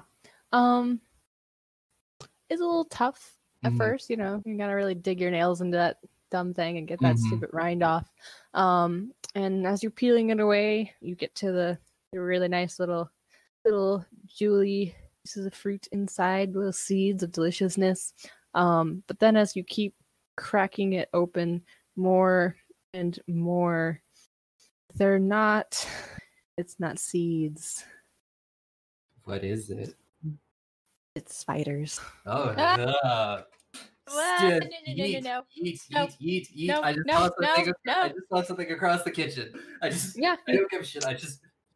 You chuck it across the kitchen, it smacks against the wall and explodes, and stains the walls and the floors and the counters with pomegranate juice. It's what she gets. Anything else happen from that? Make a sanity check. Yep, I got an 81. Oh no. There's no... I don't want to burn 30 luck right now. You can't burn luck in sanity checks. Well, you just lost 6 sanity. 6 sanity. But anything else horrible happened to me? Yeah, actually. Cool.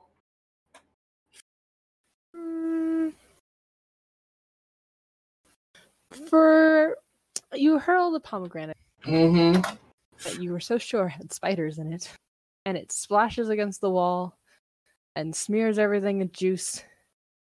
And you're standing in this kitchen that you've never been in before. And the last thing you know, you were in the offices at Harrow Investigators. Now you're in some strange kitchen holding fruit filled with spiders. Lord. What the fuck is going on? Shit. I immediately turn and leave the kitchen. You're in this weird hallway. Jacqueline It's dark. follows. It's red. Or Jocelyn follows. Sorry, I don't know why I said Jacqueline. There are paintings on the wall of scantily dressed women. There seems to be no door where a door might be, but who knows where you are? So maybe there isn't a door. There is a. It's not like an exit door. You can see like a nice parlor in there with like a fireplace and some weird heads, like animal heads and some weird statues. There's a staircase. Just look at Jocelyn, just be like, "Where are we?" No clue. I've gotten turned around in this house way too many times.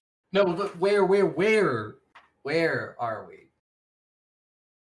What do you mean, where are we? We're in the house outside of the kitchen.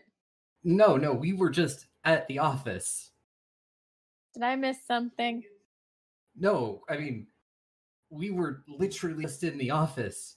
No, we I was haven't been in the office. I was filing paperwork, and now I'm here, and there are spiders and fruit. I don't like this. Can I try to shake some Stevie? Is that Yeah, possible? go for it. Go ahead, give her a good shake. You don't have to roll for that. I mean, unless you're hitting her, I guess. But yeah, no, you give her a good shake. And as she's jostling you hard, all of a sudden you're just like, "Oh, I'm in the murder house. Duh, I'm in the murder house. Yeah. It's been a weird freaking day, but you remember everything." I'm sorry. I don't know what happened there.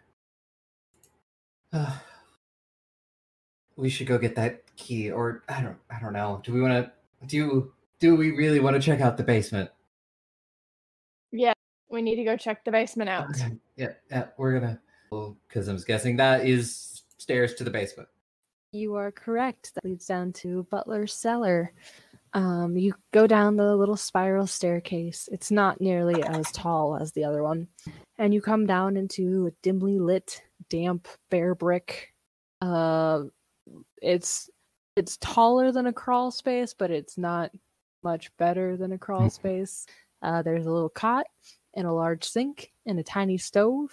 And Butler is just kind of like sitting on the cot, just kind of like watching you guys. And there is also like a barrel pushed against the wall. Did you need something? No, we were just making sure to be incredibly diligent and check every room. Oh yeah, sure. Feel free to look around. This is my room. This is my bed. And the sink, I use for everything. And just because I'm curious, as he's talking, I will go over and turn on the sink.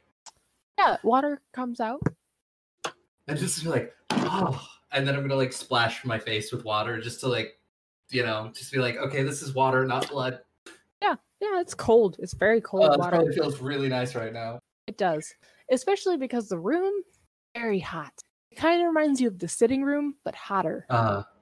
And it comes in waves of heat. It's not like a solid sitting heat. It's like it'll be kind of warm, and then it'll be like you're hit with a wave, like a rush of air, of hot air, coming up through the floorboards.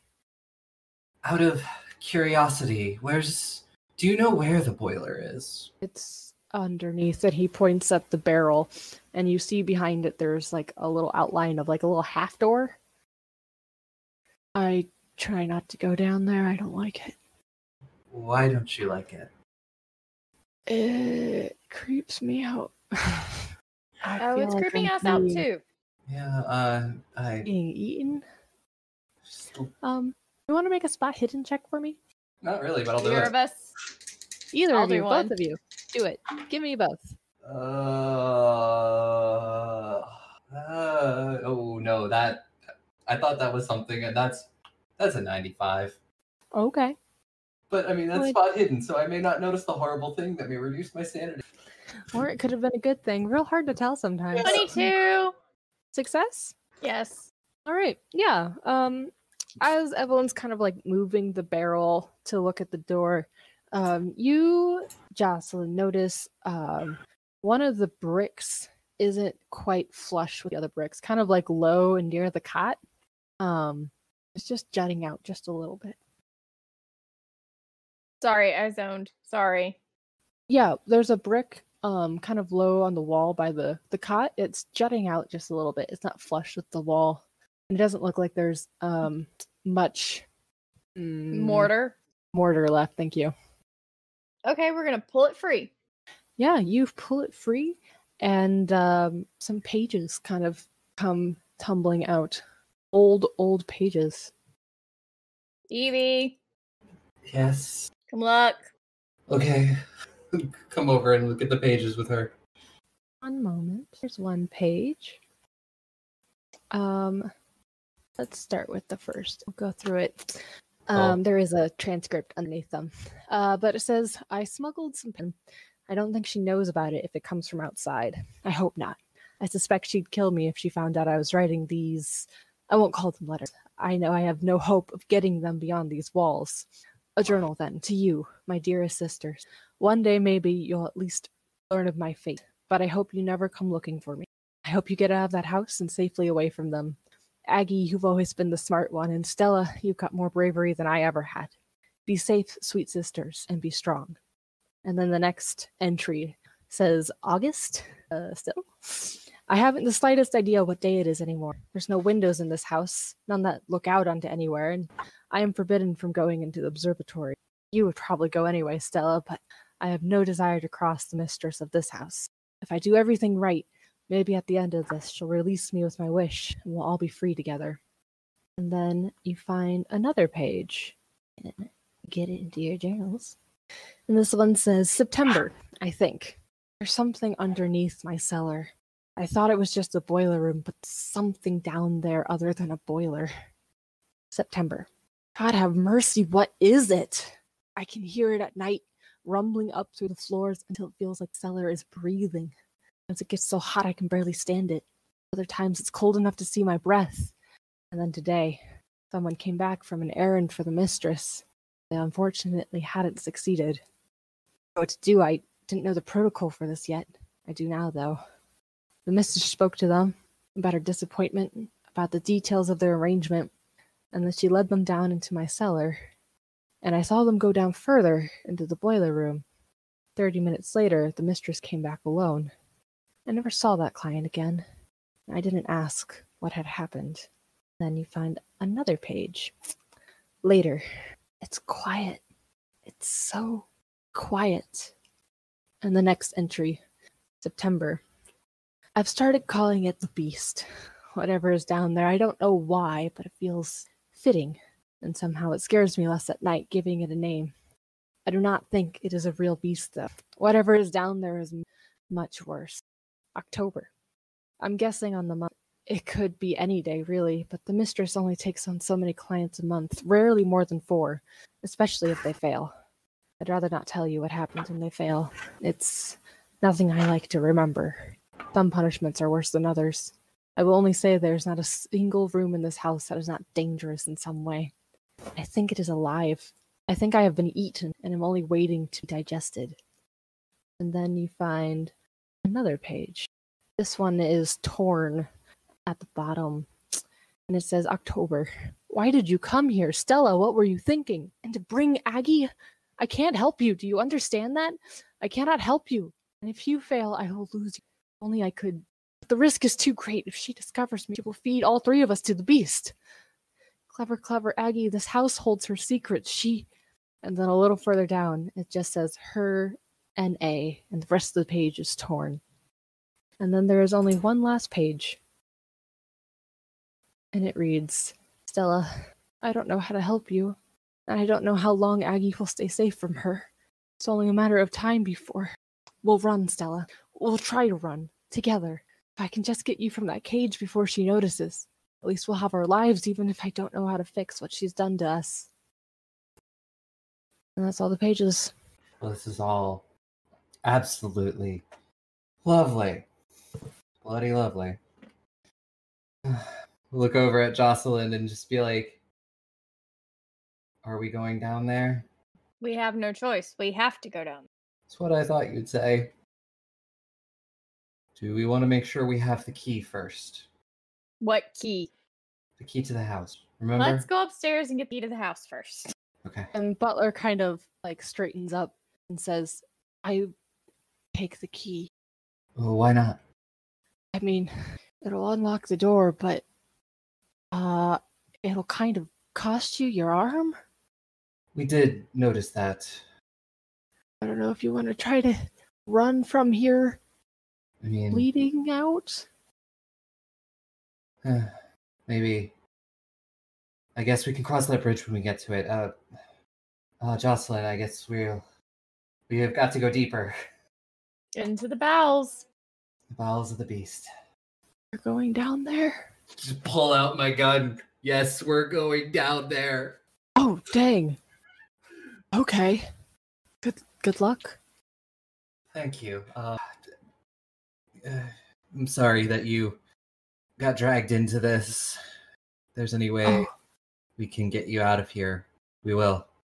Hey, don't worry about me. This is better than what I was doing, actually. Okay. Yes, we will go deeper. We'll move the thing. We'll go through the door. Okay. You open the little door and you crawl through it, and you descend a ladder down the side, and you descend into a boiler room. It's very low ceilinged. It is much more appropriate to call this a crawl space. You probably both have to be like bent over, and there is a big old boiler down there. It's not running, and next to it there is also a little bitty lift, like a pulley lift, like an elevator. Just look over at Jocelyn and just be like, after you. Jocelyn pulls out her trusty flashlight just to be safe. You. I shoot, you illuminate. You step onto the lift. Yes. You make the lift go down. Yep. Turn the handle, the crank. I guess it would be a crank. Yes. Okay. You begin to crank the little pulley system. And it's not very different from like a hot air basket. It's very small, very low sides, very rickety, and it begins to descend slowly into the darkness. The only light is a flashlight. I probably feel right at home in the darkness. Yeah, you at least feel like she can't see you now. Surely she can see you down here. And as you keep going and cranking lower and lower, in the darkness, you hear something echoing softly, like a giant bellows slowly being pumped open and closed, almost like breathing. Just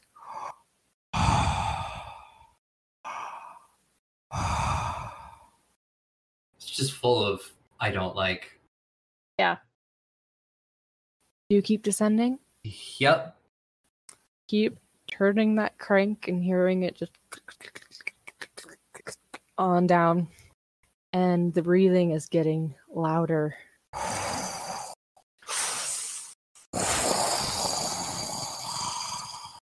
And then it stops. And silence stretches. Hard to Make a mute. listen check. My sheet. There it is. Listen. I'm actually good at it. I was about to make a joke about like, listen, I can't hear for shit. But actually, I can't hear for shit. Well, no, I didn't hear anything. Hang on. I was Yeah, you can- just debating because How far off are you? I've rolled a 49. My listen is 40. I mean, It's it's like 11 o'clock, so. yeah, we're burning luck. I'm at an 8. All right. Here's something moving down there in the dark. Something Can And then you I shine my hear... flashlight on it? Yeah, you shine it down, but you've descended a long ways, just judging by how long you've been cranking the dang thing. And you shine your flashlight down, and the beam only goes so far before it's ineffective, and there's nothing in the beam. But you hear the breathing again. Softer, faster, closer. What do you do?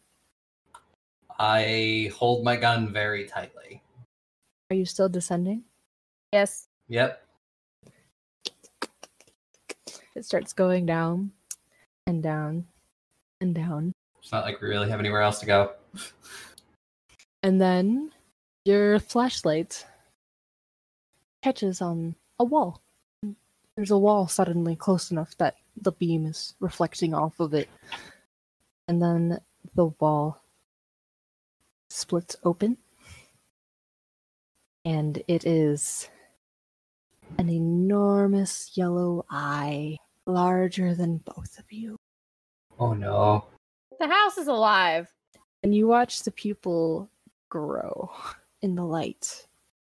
And then the eye closes, and you can't see anything except for your little beam of light. Do we have a feeling it noticed us? Oh, You you're know it pretty for sure it noticed us. noticed you. Okay. And you hear it so low and so deep. Just,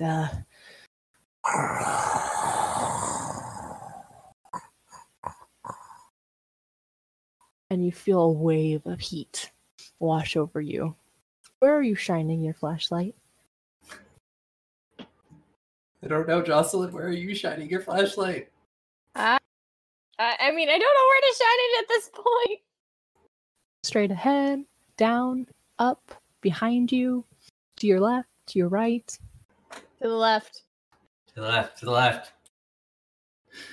It's probably for the best that you are both looking left at a beam of light. It means you don't see what's coming.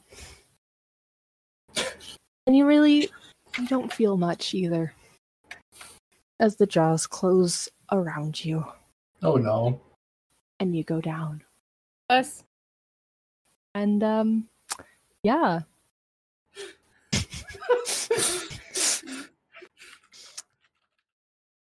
Standing at the top of the shaft, staring calmly down into the darkness, is the mistress of the house. Is that really the best you had, Agatha? I'm really quite disappointed. And then she climbs up the ladder, up the spiral stair, up past the river of blood pouring from the bathroom, and up one final staircase. The locked door opens as she approaches, and she steps into the room of mice and rats and birds. Bending over one small cage on the end containing 2 birds and a dead rat, she says, "Looks like you won't be going home after all, my dears. But don't worry. I'm sure your parents will be back and you'll be all together again. Well, for a little while. Good night." Across town the next morning, Agatha Harrow sits alone, holding an amulet and sighing softly. The door opens, and the last of her employees, Ethel Chang, enters. So, yeah, I'm entering. I'm Ethel. I have a cute hat on, but despite all of that, I am wearing men's clothing. I'm also very Asian. So, Fair enough. yeah. How can I help you, Miss, Madam, I forgot her name already. Harrow.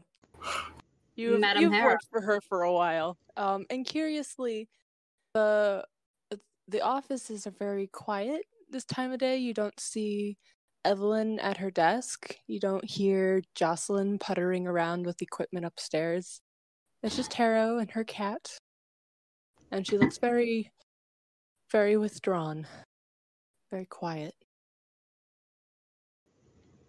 And she looks up at you as you enter and says, "Oh, I was wondering what had happened to you. Glad to see you're alive. Well, glad to see you're alive too. Afraid I came down with a nasty cough. Bit of a hangover as well, but for the best, really. I'm sure in a way that saved your life. At least it saved you from my poor judgment. I have some grave news for you. Your compatriots are, I am quite certain, dead. Both of them? Yes, I made the mistake of sending them to that house. And I am quite sure they won't be coming back. By that house, you mean the murder house? Fort and Forble. Yes, the murder house. Well, I mean, it's called the murder house. I know. I thought we had an advantage this time.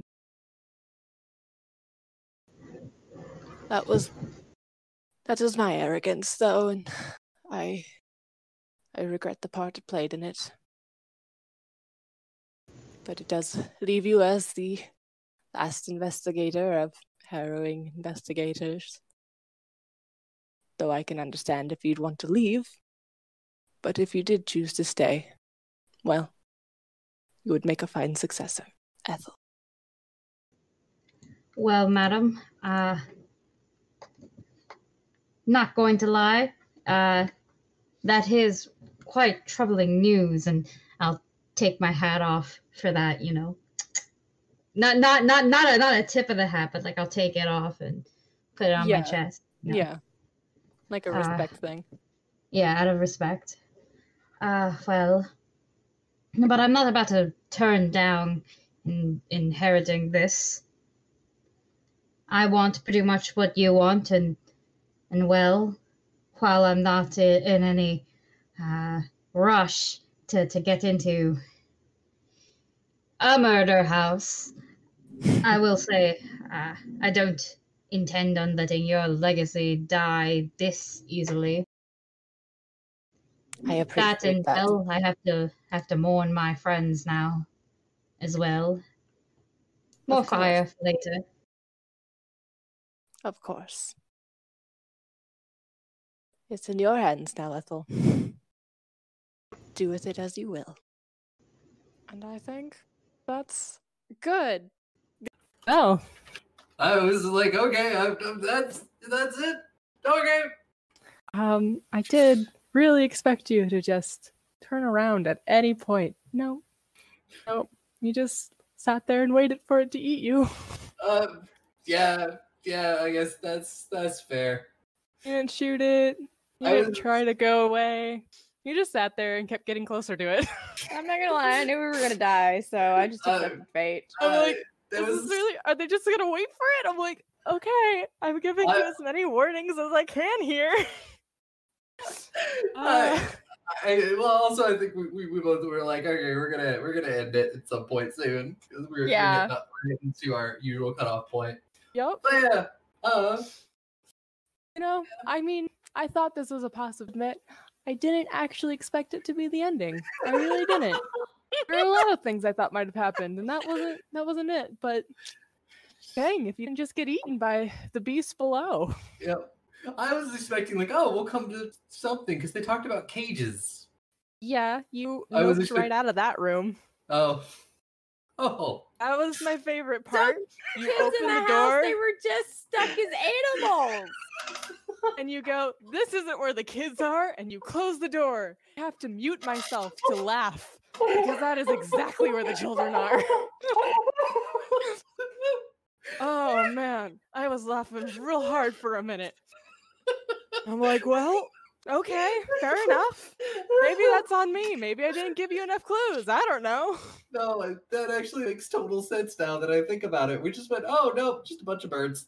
I know, and I actually You had didn't thought even that get might have been closer the to kid. them. Like, if you had gone into the room, there were so many signs and clues, and but you're like, that's not the kids. Clunk. My second favorite part was when you solved the riddle of the library and then went, nope, and you left, and I'm like, but my handouts. I'm gonna give them to you now because I can. No! I Hold had off on them! No! so much stuff. No! Hold off on them!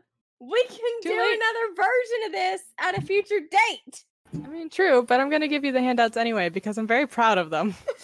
But you could have saved them time! Are you saying I can't make new ones? Because I can. I thought about it'd be funny if we every Halloween we do a murder house and call it Cthulhu, but someone else runs it. But it's the same house! Well, it's like relatively the Same same house. house, different time period. Yes! And everybody comes it up would with be their own like their own Betrayal like of House Hill Yeah. Legacy, Sure. like the yeah. but Yeah. with Call of Cthulhu in the murder house. Mhm. Yes. I'm also really disappointed you did not trigger my nightmare room. You didn't actually trigger my nightmare room. I thought you might, but you didn't. I feel like we should keep the same premise of like the mistress and everything for every single one. But of course, different backs. Everyone designs their own house. The Yeah, house will yeah. be different every and it's just sort of the same as you work for a thing. You need to go there to do the thing, and you get eaten by the monster like the last people. Yes. Ah, yes, the beautiful beast below. Mhm. I'm real sad though because I had so much lore. Dead serious. found- I feel like it should found none still of it. stay some level of the same lore since Well, Ferris has started it all. But we could add and keep adding and keep adding to it until it just becomes its own thing. it'll be Oh, I'm happy to gift any lore the next keeper may desire to Yeah. keep. we will At least you found Butler's journal. yeah. Did you figure out who he was? He was Not the the- actual butler, the journal writer. He was one of the other heroes. Yes. Mhm. Yay. Good. Yay. I'm glad you caught that. Yeah, I figured that out. Mm. Good. Yeah. No, that's this. But yeah, I hope you all enjoyed Halloween One Shot. It was a lot of fun to play. I want to start doing one shots. Like it probably won't be every month, maybe like one every other month kind of thing, just because it's learning systems and things like that. But I did create an entire document that has a bunch of systems on it, some of which we've played before, some of which we have not. Oh yes. Roll it. I am going to roll a number generator, and we will figure out what we are doing next time. Drum roll, please. We are keep with all of the spooky stuff, and it's going to be World of Darkness. Okay. Ooh. We will. I will figure out from everybody if we want to do werewolf, if we want to do regular World of Darkness, where we're just a bunch of normal people, or other things, or if we want to do Vampire the Masquerade. Currently, my vote would be Vampire the Masquerade. She's on a vampire kick, everyone. Just an FYI. Yeah. Yep. It's the season, I suppose. It kind of is the season, but we will do a Christmas-themed World of Darkness episode. Fair enough. That will be our next one-shot, be sometime probably in December. We might actually do a couple of one-shots in December just because people get busy. I will try to see if I can line up some guests. Ooh. I know there are a couple of people out there that I definitely would probably be interested. But yeah, I had a great time tonight. Yay, I'm so glad you had fun. Oh, man, it was so much fun. And then hopefully a little spook. Oh, it was definitely a spook. I'm gonna Definitely spooky. definitely. Yay. It's gonna take a while for me to go to sleep tonight. Same. really- My Sorry, but also adrenaline's kind of yes. up, so I'm gonna I'm be sleeping so- hard when I finally crash. I'm so glad that I don't have to go to work till 1:30 tomorrow. So Awesome. Lucky. I can sleep in. Well, thank you all for letting me run this. Thank you, Aubrey. No, I had a lot of fun, and like I want to do these. And if anybody in the group wants to run something, or somebody knows somebody who wants to run something for one of these one shots, definitely hit me up. If you would like to be a guest on our one shot and you're a part of a podcast, please hit us up on Twitter. Hit us up in our Discord. Hit me up on Twitter at Mad Queen Cosplay. It be easier. You can hit either me or the podcast Twitter up. Yeah, and also if you enjoy this fun thing, we're not abandoning Pathfinder or anything. We're still going to be doing that, which you will get back to next week. Funny enough, for an episode we recorded before this. Only just slightly in advance. Yeah. I'm going to have a very short turnaround on this episode. Good luck. Tomorrow morning, editing. So, but yes, we will say goodbye for the night. Anybody have any fun words to lead us off with? Good night, dear children. And eat your House is veggies. waiting. Yes. Be gay. Roll dice. An LGBTQIA actual play podcast network.